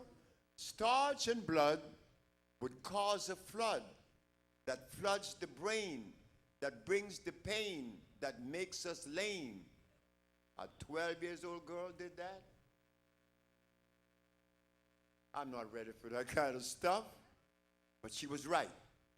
So now, ladies and gentlemen, even though there is history of me curing AIDS, and that's recorded in the Supreme Court in New York, I'm not afraid to say it, I'm still learning. I don't know everything. I would never know everything. That's impossible. And I don't want to know everything because that's a hell of a job. I don't want that because, remember, I like to be by the river. Tonight is 17 years since I spoke to people and be around brothers and sisters and other folks. No, no, no. My wife and my children separated me from the world. Why? Because they saw where I was getting sick and tired of this rejection. I'm comfortable with rejection, but don't bother me now. I like to be by the river with my toes in the water. I do that now. I like to go to sleep at 6 o'clock. This is 11 o'clock. I'm not in bed yet. I don't do that. Because that's not my stuff. I'm in bed at 6. Yeah, I'm going to wake up at 3 o'clock. But I like doing that. So there's a lot of things I'm doing tonight that I don't normally do. But I like doing it because I have never been to a place that made me feel so comfortable like Toronto.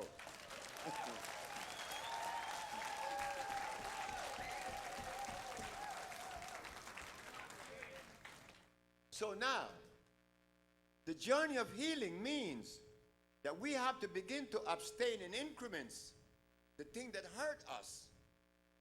We have to. Why? Because you're not going to tell me that you love yourself when you're eating some banh mi and some big, heavy dumpling and some pig feet.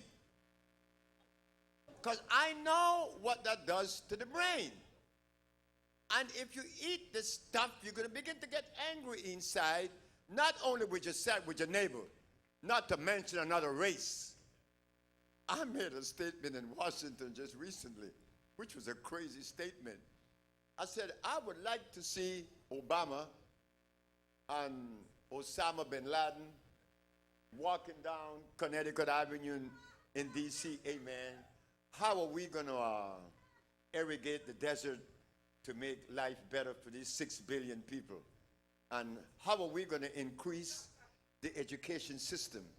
But no, Osama bin Laden and Obama coming together, that's wishful thinking. But why shouldn't they? Tell me. Tell me what couldn't be resolved with love. You know when you get angry with your lady, or you are fought, and one day she tell you, baby, I love you. Oh my God, what did you say that for? You feel that you could conquer the world because your baby said, I love you. Well, if you could feel that good with the word being deployed to you, what about you doing the same for someone else? I want to give you guys one of the best classical example that I've had in my lifetime to prove to me that there is no such thing as bad people. Bad people does not exist. Sick people exist. Because remember Angela Yates? She drowned her 5 children. Do you think that a mother gonna drown her baby that she brought into the world willfully? Something must have happened. So I'm on this ship, right? And Bert Bolts used to always let the evaporator overflow. So, you know, he's a white man from Mississippi. So the engineer, the chief engineer sent me to tell Bert to discontinue doing that. So I went to see Bert. I said, Bert, chief said that you should stop leaving the evaporator overflowing when I take over the watch. He said, nigger, are you out of your mind talking to me, nigger? I said, Bert. Say it again. Say nigger again, Bert. He said, nigger. I said, say it again. I like it. Say it, Bert. Don't you stop. He said, what do you mean? I said, say it. I want to say it, but it sounds good coming from you. Say nigger, Bert. Bert, say nigger again. And then he looked at me and he stopped. I said, you're not going to say it? Well, I'm going to say it for you. Nigger. It doesn't sound good, Bert. I want you to say it again. And Bert realized that he just made his first mistake with me. I said, Bert, I thought that you only had the problem with the evaporator. But you have a problem with yourself. Guess what happened? Look at the truth gonna come out. This is a white man from Mississippi that called me a nigger. Well, I like when you call me that. I love it. To me, it's a word of endearment. That's how I use it. I quit the ship what year? 1963. When we're going to India, Bert began to steal everybody's properties. And they goes and tell the captain that he's a thief. I said, Bert is not a thief. The captain said, are you crazy? I heard he called you a nigger. And you could defend a white man? I said, yes, because he's not a thief. I said, come. The captain came down with me. The captain's a Norwegian. Captain Freddie. I said, Captain, hey, Bert, do you have my wallet? He said, yes, Bowman, I have your wallet and your mother's picture and $200. I said, is that a thief?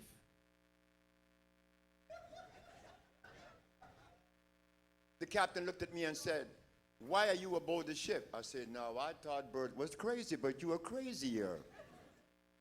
Where am I supposed to be at this minute? He said, no, Bowman, you took the time out to go deeper into Bert than the average individual. You must have some kind of gift. I don't know what gift that is, but I'm supposed to be aboard the ship with you right now. 1963, I quit the ocean. 1989, a group of lawyers from New Orleans paid me $3,500 to go to New Orleans to talk about how I won my case in the Supreme Court, because it is a landmark. I dash off to New Orleans with I had 3 wives then. You see, I took 2 of them with me. I say, come with me. You know, hold it. Now, I don't want y'all to think that I was looking for 3 wives. You see, the first wife selected another one to be my wife because her parents came from Africa. She used to that. But when another woman came from Trinidad and she saw me with 2 wives, she said, well, if the brother could handle 2, he could handle 3. So, and she is the one I'm with now. The other 2 left. So I'm in New Orleans. I said, ladies, do you know that my first city in the United States was New Orleans? And it is here that I became a seaman. And I know that there are some of us still in that Union Hall. I went to the Union Hall. I saw Victor Franklin. I saw Rupert Hemmons. And I saw. And I'm walking back now, bidding everybody goodbye because now I am the messenger of healing. I'm going back to the car. And here come a dirty white man. I mean, he got holes in his shoes, and I passed him up. And when I got about here, I heard Bowman.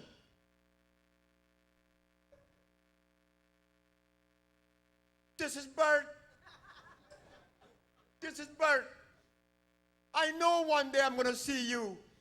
It's been 26 years, 13 hours, and so many minutes. I said, Bert? He said, yes, I know I'm going to see you one day, and you're going to heal me. How did this white man knew that I was going to be a healer one day and that I was going to heal him? This is 26 years later. How did he know that? Guess what? His brother just gave me $3,500. I goes in my pocket. I came up like with 1,000. I said, Bert, you're going to buy some clothes and some shoes. He said, man, I don't need this. I need you. I said, Bert, you need this too. My wife, one of the wives, Annette, said, I'm going to tell the brothers in Harlem you gave a white man some money. I said, no, it's not something. I'm going to tell them in Harlem that I gave a white man some money? Well, that white man just did something for me that I wish some brothers could do for me.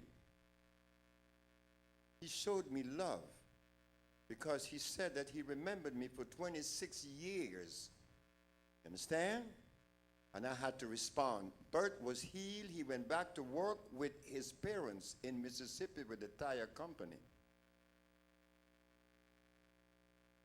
How did that make me feel?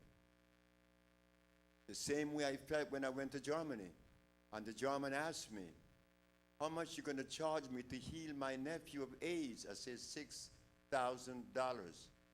The man did not give me $6,000. He gave me $175,000. And that is what I used to build the village with, to begin the village. So you see, you cannot carry, and we will never carry that hate. But we are not the carrier of hate. We don't know how to do that one. I gave a talk in a church some years ago, a Seventh-day Adventist church like I'm talking tonight, and a woman curiously asked me a question. What have you learned from the entity of healing? What have you learned, Dr. Sebi, from it? Guess what I told that woman in that church? You would not believe this, but that's the way it came out. That is the God in heaven truth. I said, you know what I learned? I learned to kiss everybody's butt. Kiss everybody's butt. And I like doing it because it smells good. It feels good, opposed to kicking it. You understand? The church went cold. And then they stood up and gave me a standing ovation because they understood the magnitude. This is why I could no longer be a Muslim, because I couldn't hate. I couldn't do that because there were white people that helped me. There are white people in my family. My great-grandfather's from Scotland. You know, my grandmother was from Jamaica, St. Catherine, Spanish Town.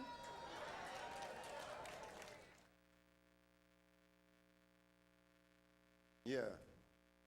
So you see, it's about love.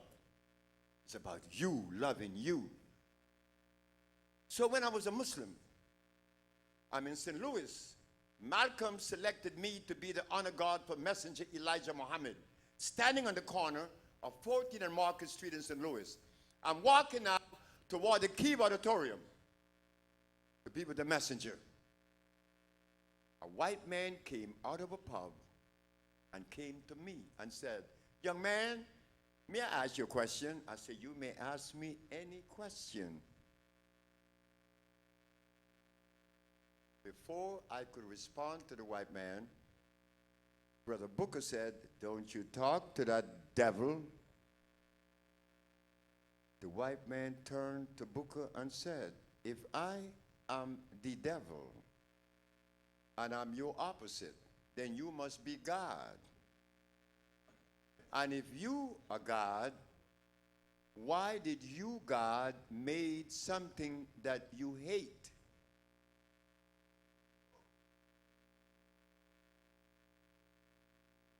You see it now?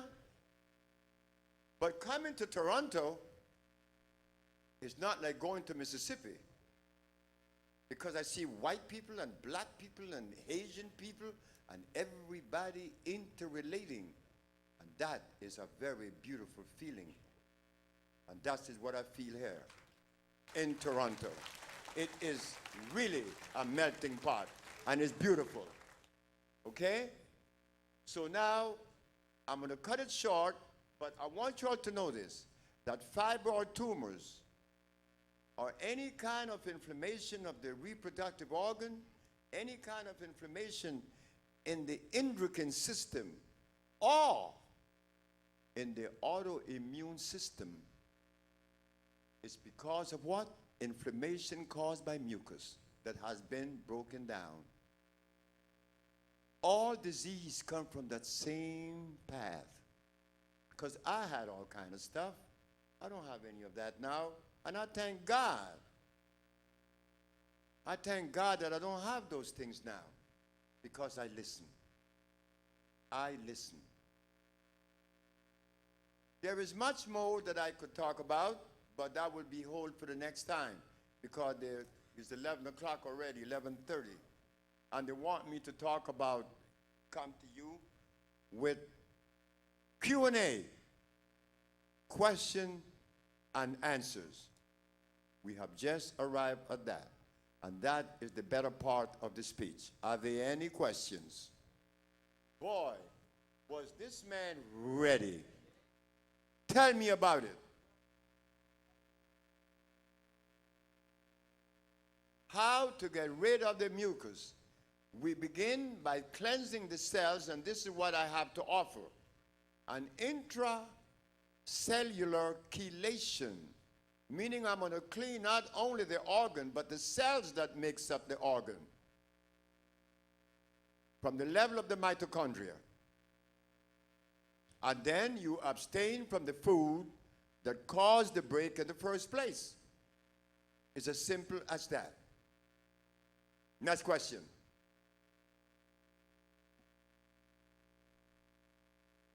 What do I have for what? Irregular heartbeat. I wish that I had treated only irregular heartbeat. We're going to talk about mitral stenosis, myasthenia gravis, and a whole bunch of other stuff that the heart is involved with the brain and all parts of the body, because it's the valve that regulates the blood flow. I used to believe that the heart was the pump, but the lungs are the pump.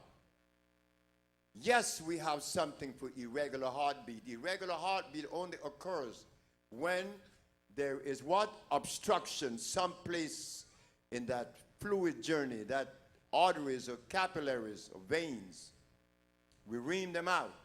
But to get in touch, any one of you that have a disease of any kind, you know that I'm only one man and I didn't come with any compounds. But this is the number that you're going to call. It's 310-838-2490.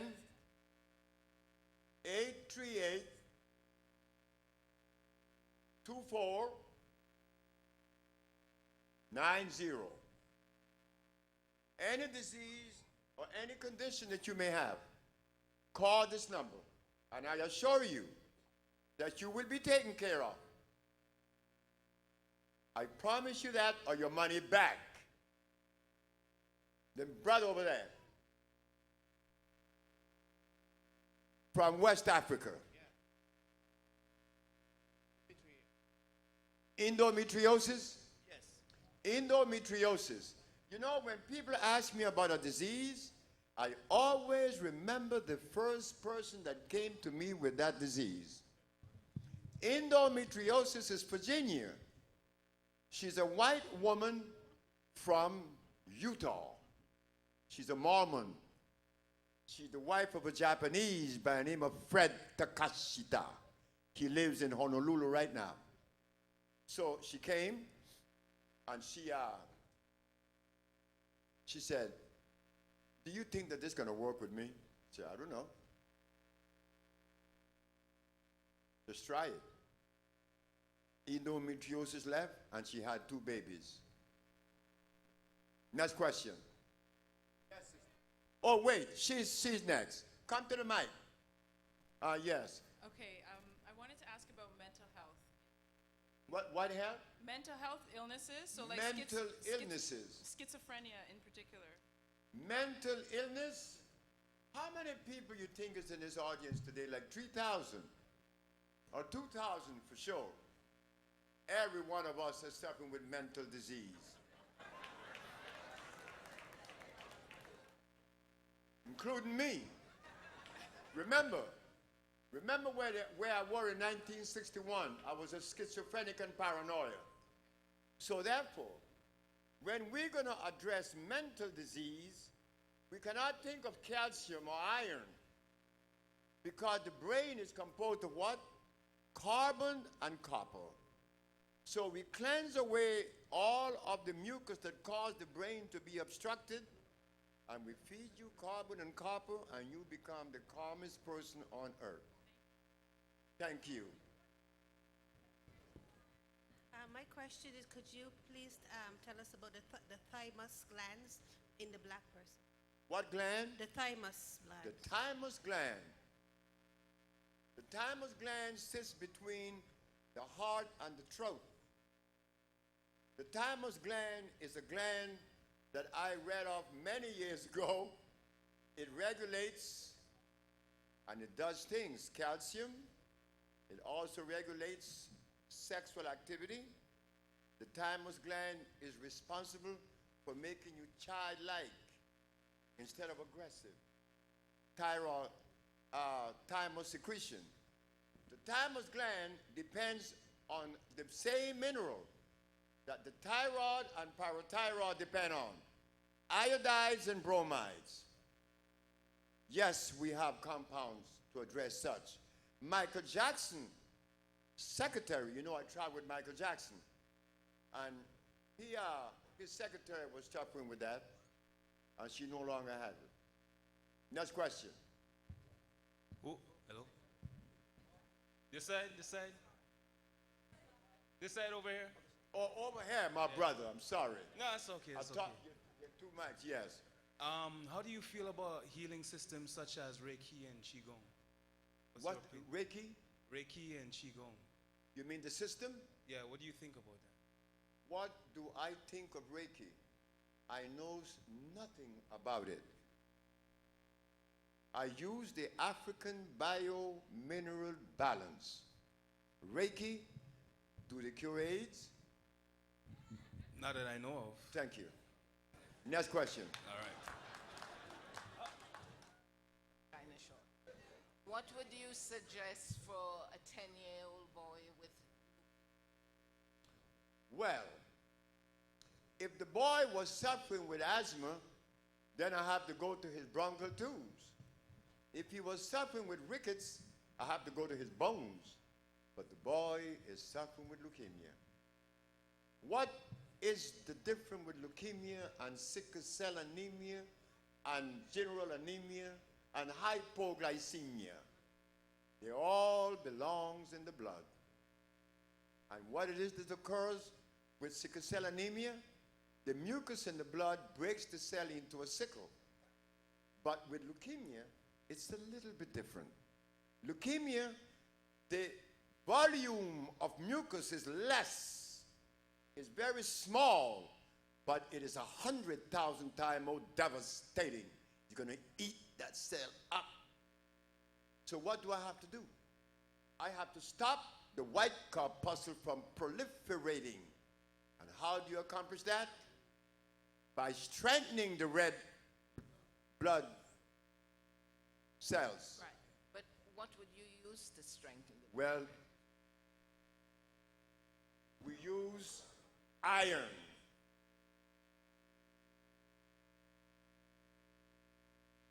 This is why you have to call this number.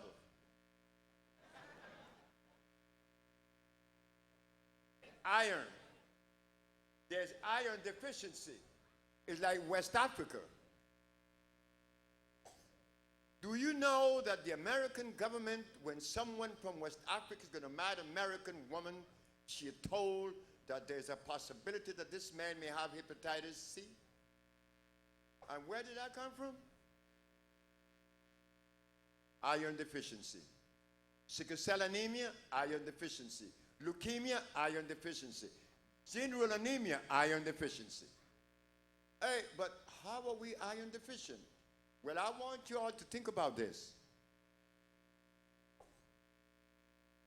In 500 years that we've been eating, what are we eating that has iron in it? They told you and I, beans. Beans is a starch product. Beans have starch. So how could something have starch at the same time nourish you when starch is carbonic acid? Iron. Call that number. Please. How old is the child? 10. 10? Oh, call the number, please. And you can... He's already on. Doesn't matter. Everybody come to me last. They never come to me first. They go see the doctor. He exhausts them of their money. He exhausts them of their body. And the disease is have a chance to run rampant and crazy for many years. Then they come to Dr. Sebi. When it is now difficult. So I am supposed to perform miracles. You're the miracle guy, so why not? Well, it's God's work. It's God's herb. It will work. Next question. Yes, can you please speak on how you'd go about treating Alzheimer's? About Alzheimer's? Yes, please. What about Alzheimer's? How to treat it, please. Yes. How to treat it? Yes. And the cause of it. Okay, Everything, now. please. Did you remember when I said that there's only one disease? If the mucus is in the blood and is leukemia, if the mucus is in the joints, is arthritis. Now, where is the mucus in the case of Alzheimer's? In the brain. And I'm going to ask a question. Are there anybody in the audience that hears a little ringing in the ear?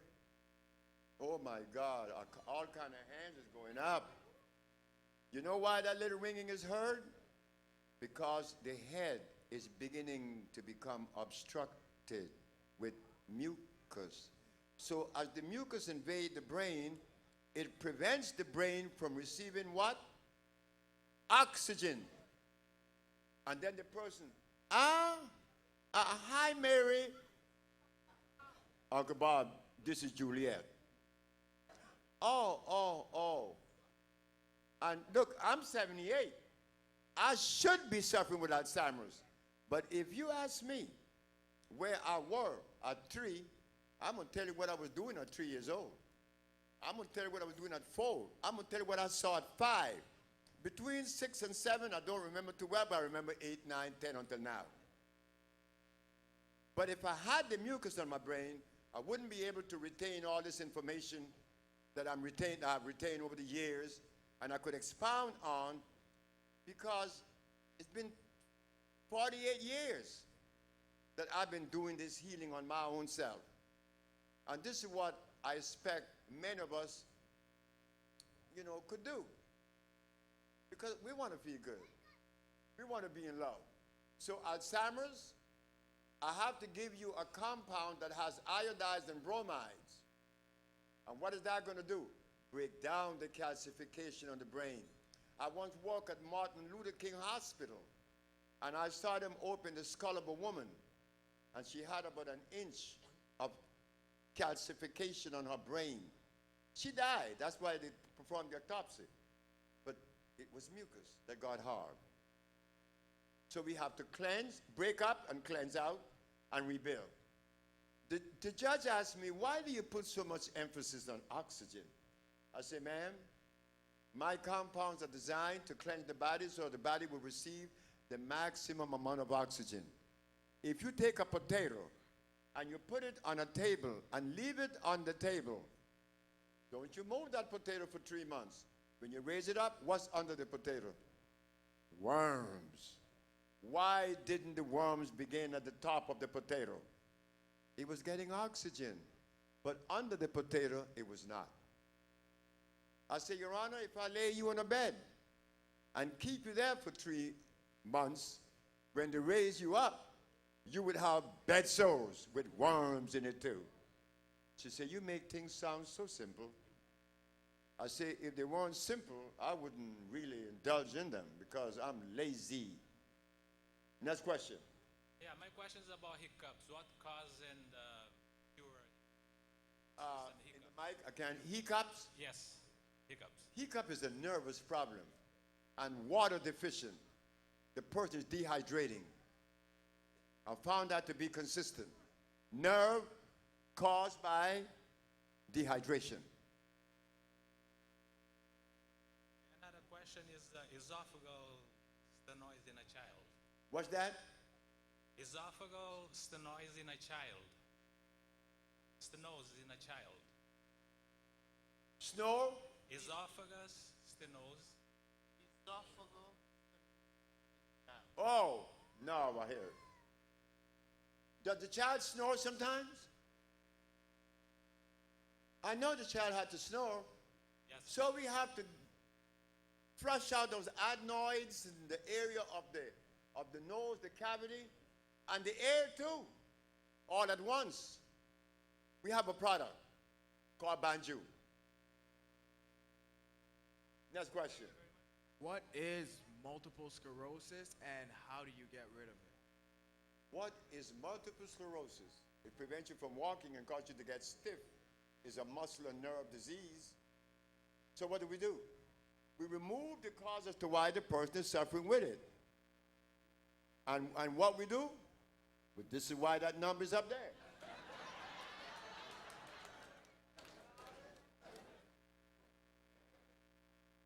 Next. Yes, I've read your nutritional guide on your website, and I noticed you have sweet potato and squash. Why not African yams? African yams. Yeah. African yams.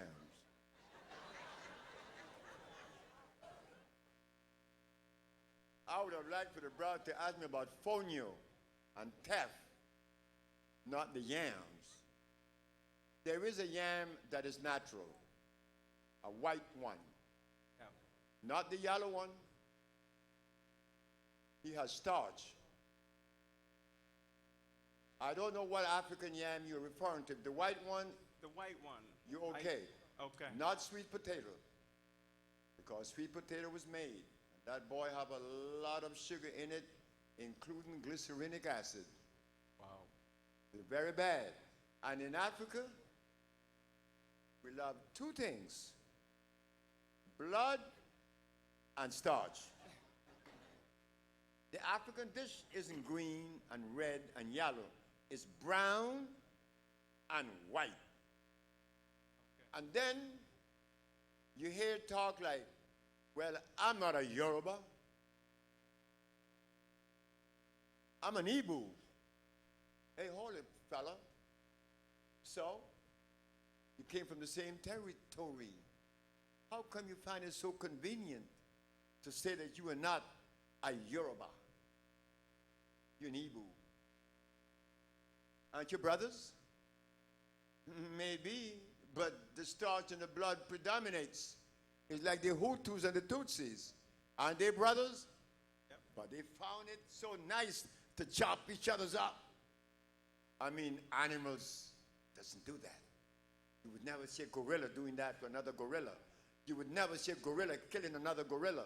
But we, the Homo sapien, the civilized one, we find it so convenient to make arms special to kill other human beings. But yet we are civilized. Next question. What causes glaucoma and cataract, and how do you I cure? don't think that I heard about glaucoma. Because the blind man wasn't seen at all. He was beyond glaucoma. And what causes glaucoma, brothers? Mucus on the eye. It even looked like mucus on the eye. You could see it. So what we do, we flush it out. We get rid of it by flushing it out with, now listen to what I'm going to say, the African bio-mineral balance. Do you know that when I told the Supreme Court that the African bio-mineral balance is the therapy that I use to cure diseases, the prosecuting attorney said, no, the Dr. Victor Herbert said, the African bio-mineral balance? I've never heard of such a thing. I say, Your Honor, my good physician is 100% right. He have never heard of the African bio-mineral balance. But we have to remind him that he have not heard of a whole lot of other things, and that the African bio-balance is only happen to be one of those things that he have not heard of.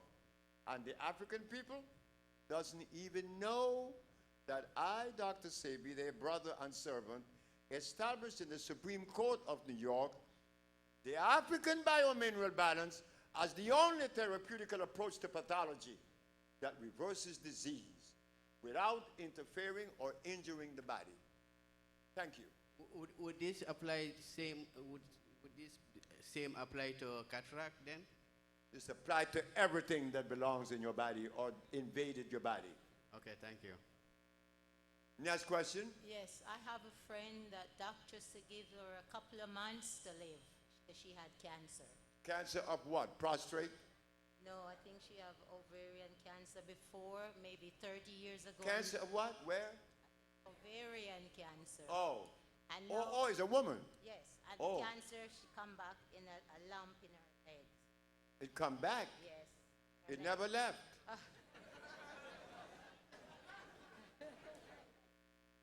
Once you remove it, it's gone. Who were you referring to, Dr. Sebi? Myrtle Ricks. She had breast cancer. Gone forever, 9 years ago. Is it too late for her? You know about too late? They gave I her- went to see a young lady named Stephanie Summers in Washington, D.C. She was in a little crib with meningitis and AIDS.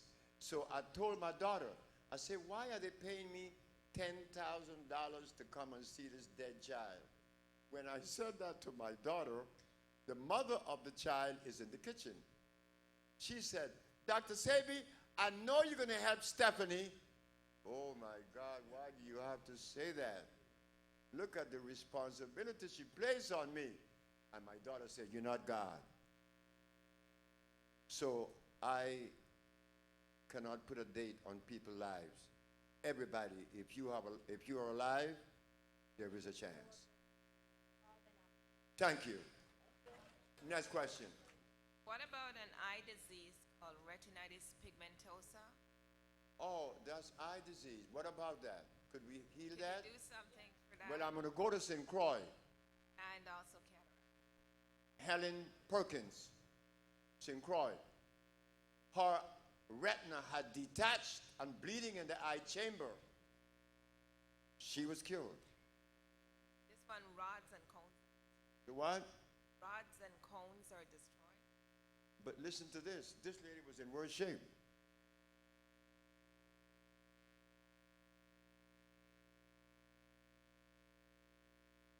Call the number.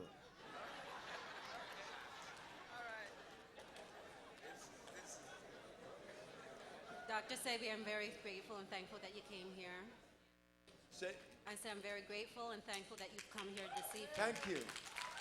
Thank all of you. I didn't expect all these people. All of you came to hear me talk. You know, I went to Atlanta and there were 8 people there. And I gave them one of my best lectures. I hope I gave you guys a good one. I hope so, because you guys, you know, I don't know what to say about Pine. You know, you all know Pine. And he is unbelievable. He and the other brother brought me here, Clifton. And I said, I'm going, but I know it's snowing and it's wet and it's cold. So I expected about 15 people. 15 nothing. Look at all of you guys. A whole heap of folks. So what was your question? I have 3, if you don't mind. First one is exocytosis. Well, you know that I don't have anything with me, right? And you know what I'm going to tell you, right? Call the number. But I will say this, that there is a cure for you. Because the one thing that we like to feel good with is that when you come to us, that you're going to get the benefit of what we have to offer. And we're going to work with you until you over that hump. I'm writing a 2nd book. The title of it is Dembele. Dembele, in one of the African languages, help to cross over. The next time I come back to Toronto, I'm bringing with me a cook that will spend a whole day showing you, sisters and brothers, how to prepare food that is so delicious. And it's not going to cost too much and too much time. It's going to give you a lot of energy, because I eat that food. But since it came here, Clifton and Pine been sending me some very heavy plates. Well, when they put the food in my hand nearly went down. What's in this thing that is so heavy? There's some big dumplings. And some boiled green plantain. You know that's heavy. That makes you angry. I know it used to make me pissed off. I want to kill my wife. And it was never her fault. It was me all the time, but I didn't know that. And I didn't have someone like me to help me until 1964. I was 31 years of age. I went to Mexico, and here I am before you today. You see, I listened. Don't eat any meat. Don't eat meat. God did not design our teeth to chew on meat. That's for a tiger. That's for a lion. It's not for us. This is why when I hear Yardie Boy talk about Trinity people and Trinity people talk about Haitian people talk about everybody, and God knows that when I go to Brazil, they don't even want to talk to me. You know what I found out? That Brazil is the South American country where you find the largest concentration of people. But there are no blacks in Brazil. Not one.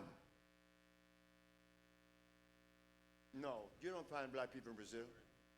I thought so, and I made a big mistake. A guy named George that worked for the Board of Health. I said, George, you know that we black people, I said, who are you calling black?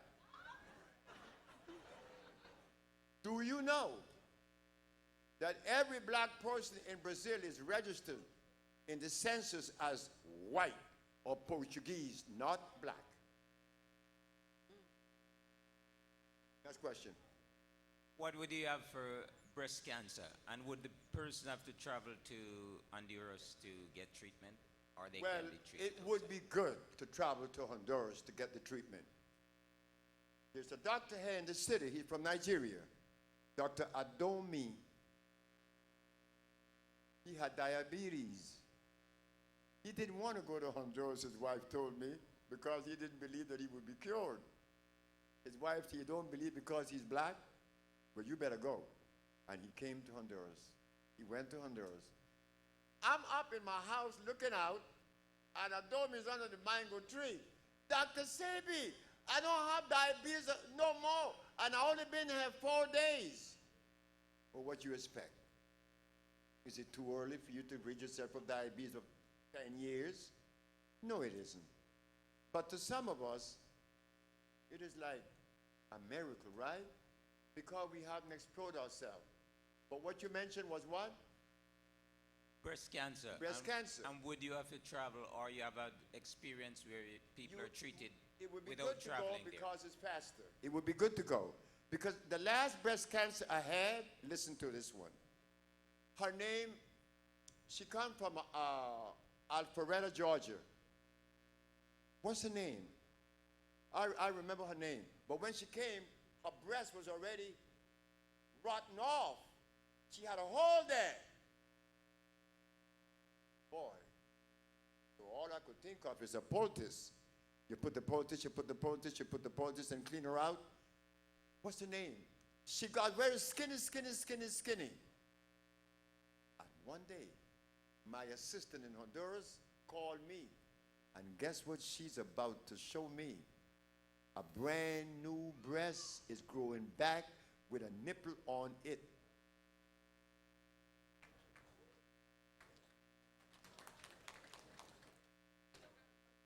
How could you do that?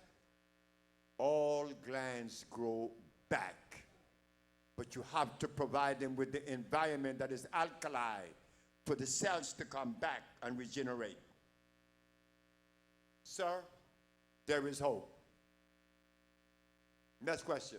Dr. Sebi, I just wanted to ask you just a couple more questions. The exocytosis is a condition of the bone going out of itself. So what causes the bone to become abnormal like that? It has to be an acid condition that cause the bones to do that. A deformity? Yes.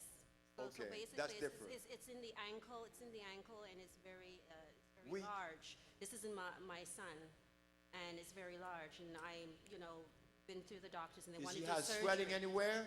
No, it's not really swelling. It's just the bones enlarged, very enlarged, and they want to do surgery. But I'm just speculating whether or not. Do you to do believe it that the bone would grow larger than what it should? It's inflamed. The bone doesn't do that. The bone doesn't grow bigger than what it should.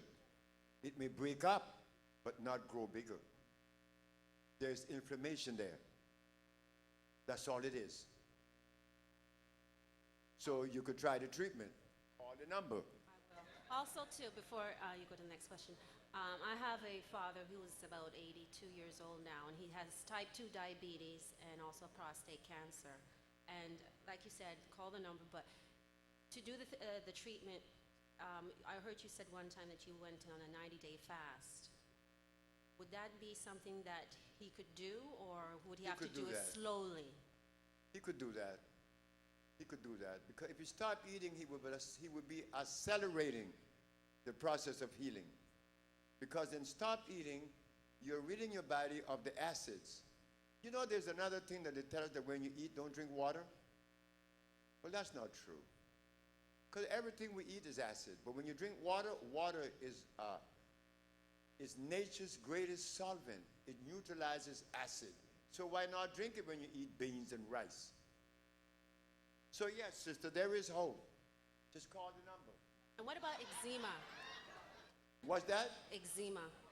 Eczema? Eczema is when there's nerve problem. There's too much acid in the skin. That would be good to go to Honduras to get into the geothermal springs, because they have a pH of 8.9 or 9.6. They begin to regenerate and remove inflammation fast. Are you recruiting students? Just one more. Are you recruiting students? Am I including students? Recruiting students. Of course I am. Call that number and tell you want to be one. Thank you very much. Good evening. It's 310-838-2494.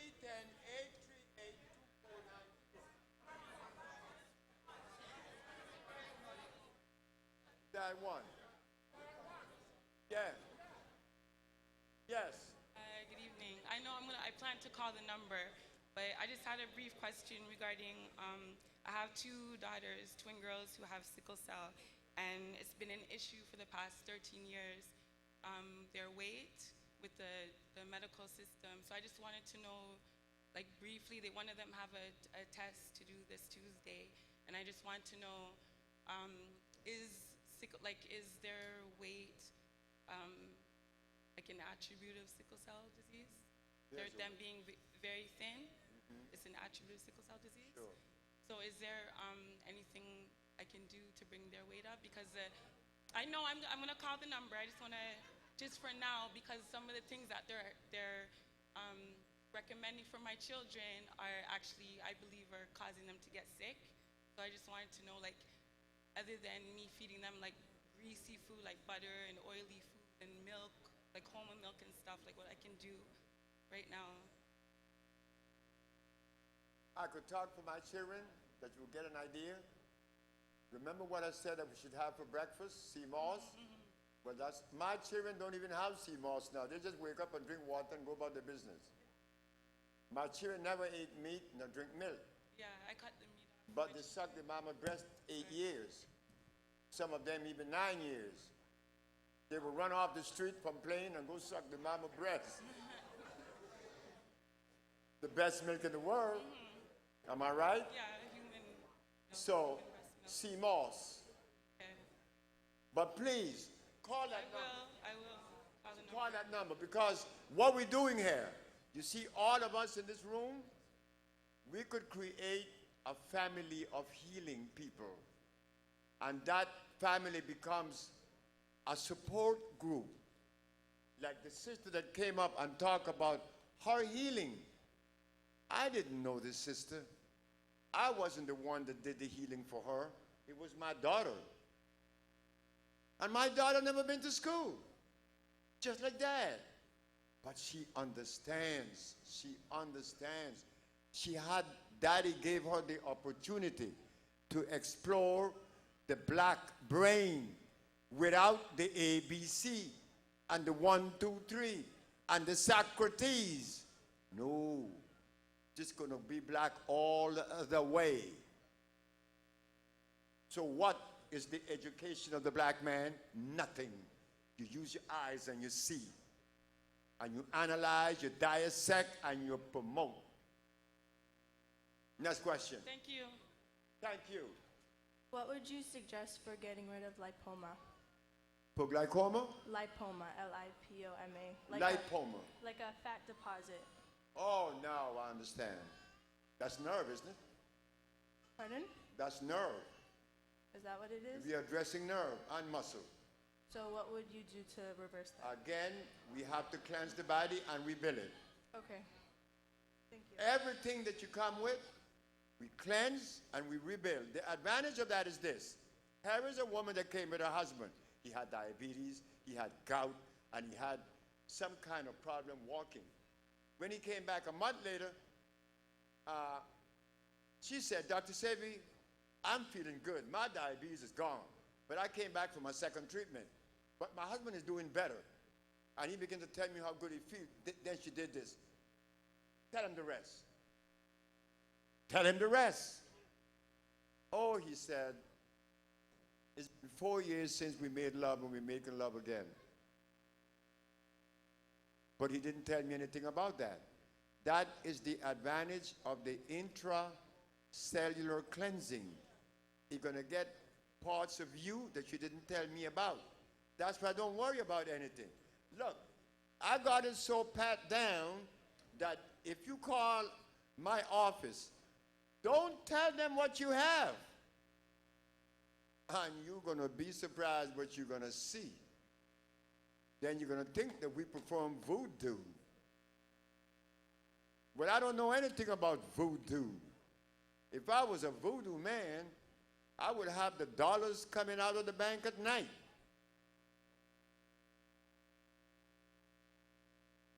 Next question. Sebi. I have questions regarding paralysis and gallstones. Which one? Paralysis, Paralysis. and gallstones. Nerve again. I'm sorry? Nerve. But that's treatable? Is it treatable? Yeah. Well, I've had people in a wheelchair for 18 years were walking. Okay. I get that. Great. Philogen Lake, St. Martin, Rambo. The man was in a wheelchair for 18 years. Couldn't move his legs.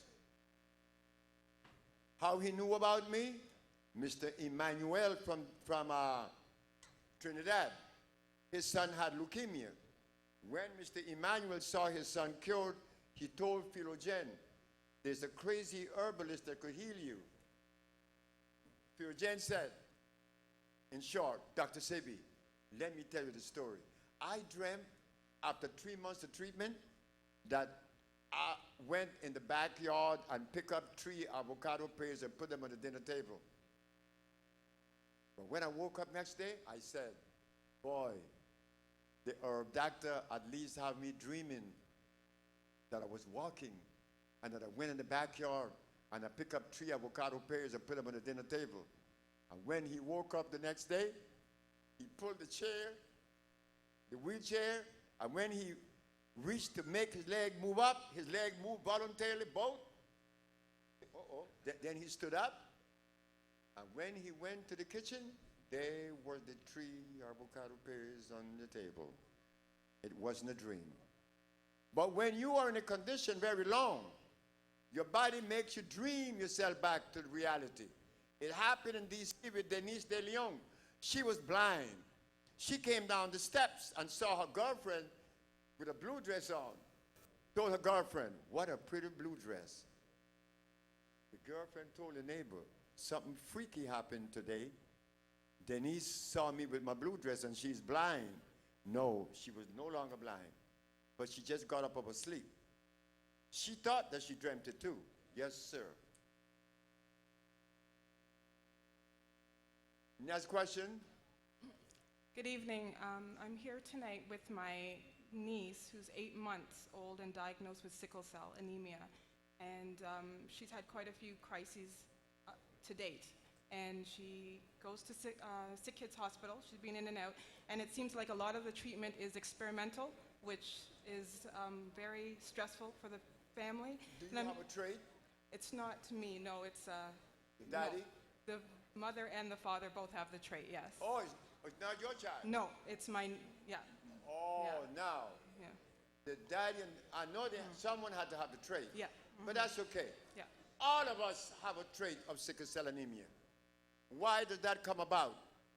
You know who Dick Gregory is? Dick Gregory told the audience in Cramden Hall that God gave us sickle cell to fight malaria. What? Sickle cell will kill you in itself. How could a disease prepare you to fight another? When I went to Georgetown Pediatric Hospital in Washington, Dr. Steinberg said, sickle cell was a disease that black people acquired 10,000 years ago because of a blood went through mutation. Well, God nor mutation caused sickle cell. It's the deprivation of iron fluorine. Call that number. Can be healed. I have many cases of sickle cell healed. Yeah. I Have mean, to that's come a piece to of, Honduras? Or, that's right. Yes. That's a piece of It's a cake. must. Okay. Next question. What is the best help for nervousness, bad sleep, and bad pain? What a big calling. No good sleep. Yes, you can. We have something called the banjo, we have the viento, and we have another product that is called lino. But when you call, tell them what you have, and then they're going to send you a mini package. Say that you want the mini package. They know what that is and what that is going to address. Next question. Hi, Dr. Sebi. I'd like to say that you solidified in me to become a vegetarian for 2 years. Once I heard your information, I just became one. No questions asked. And I want to say thank you. And next question is, what foods can we eat to activate the pineal gland? The pineal gland? Yes. Well, the cerebral cortex is made of copper, and the pineal gland is made of carbon. So what is the product that has the highest concentration of carbon? Iron. Iron again. And I will call the number. But why you want to activate the pineal gland? It's time. Because the pineal gland, what activates the pineal gland more than anything else is oxygen. You know, it's like a little girl in Venezuela. She didn't like to keep her clothes on. She liked to be naked. Her family is a millionaire or billionaires in Venezuela, and they was ashamed that the little girl is 18, but she liked to live without clothes. So they took her to England, they took her to France, they took her to the United States and Mexico for psychiatric treatment. They came to me last. They said, you think you could help our daughter? I said, I'll try. What happened? She doesn't like to wear clothes. So I packed my gears, I went to La Guaira, Venezuela, and I went in the room with a naked girl. I said, hi. She said, hi. She said, what kind of question are you going to ask me now? I said, I have two, only. And depending on how you answer the first one would determine whether I have to ask the second. How do you feel when you take your clothes off? She said, I feel like I'm relaxing. Because when I have them on, I can't breathe. What was wrong with the girl? Lack of oxygen? mucus in the This nose. man figured it out. You see, when you take all your clothes off, your body is immersed in oxygen. You're going to breathe. But if you have a problem in your nasal passage that you cannot breathe, you will take your clothes off to breathe. So this is why when we were living in Africa without no clothes on, the wise people said that we were savages. But in reality, we were quite nice and breathing all through and out. But if you take off your clothes now to live like that, nobody would be looking in your eyes. They'd be looking at your vagina. So all things green, I juice a lot. Like I use a juicer. What do you juice? Everything that's green. Well, you see, no good. Okay. Because people juice carrots and beets. Beets has inorganic lead, and carrot has starch and carotene. I know, I don't use that, but I'm saying all things green. What all kind of things, green? Lettuce, green onions, everything. Anything I see is green. I'll even juice the grass if I have to. All things green. You could grease green stuff. Because it has chlorophyll doesn't necessarily mean it's healthy. You could also have starch like wheatgrass. Wheatgrass is green, but it has starch in it because wheat was made. It's not like spelt. Spelt natural. Callaloo. Juice callaloo. Don't juice anything but callaloo, and you got it made. Next question. Thank you, Dr. Sebi. Hi, thank you. I just wanted to say that your nutritional recommendations have been very helpful to me. And I want to find out, is it okay to take mineral supplements given that the body is made up of minerals? And if it is okay, what format? There's sulfates, there's citrates, there's chloride like magnesium chloride. What form of a mineral is beneficial to take? The mineral that you need to take has to come from the ground that God made via a plant. They call the conversion of a plant iontrophoresis. Mineral or electrical. They don't come in no oxides or chelated. Okay. They're phosphate. Phosphate of the mineral. Why? Because they are electrical. They're considered native plants. They do not live by the process of, what you call this process that plants grow by? Photosynthesis. Photosynthesis. Natural plants, not so. Photovoltaic, because you're alive. Okay. And what is do you have a mineral supplement? Of course we do. We call it Viento. Viento? Viento. When you Okay. take it, you feel energy. You're up all night, want to clean the house, and you feel so good and calm. Eddie Murphy, mother, well, I gave it to her. She stopped smoking 3 packs of cigarette a day in 24 hours. That's why he bought me that Range Rover. Next question. God bless you again for coming, Dr. God Sebi. bless all of us. I just want to know, you talked about stuff that are indigenous to Canada and things that are easily found in Canada, and one of them you mentioned was Canadian wild snake root. Could you just tell us how to use that, and if anything else that comes to the top of your mind that is popular here in Canada, what we could obtain easily in Canada? Please and thank you. One, if you could use it. Of course you can. The snake root? Yes. You just got to boil it for about an hour. Boil it down to an extract. You take a pound, you take a gallon of distilled water, you boil it down until the water comes even with the herbs. You pour that off, you put a half a gallon again, you boil it down till the water comes even with the herb, and you join the 2 liquids. Then you boil the 2 liquids down to 1/2 pint. That's an extract. And when you take that, you're going to feel that in seconds. Thank you. Last question, they say. Thank you very much.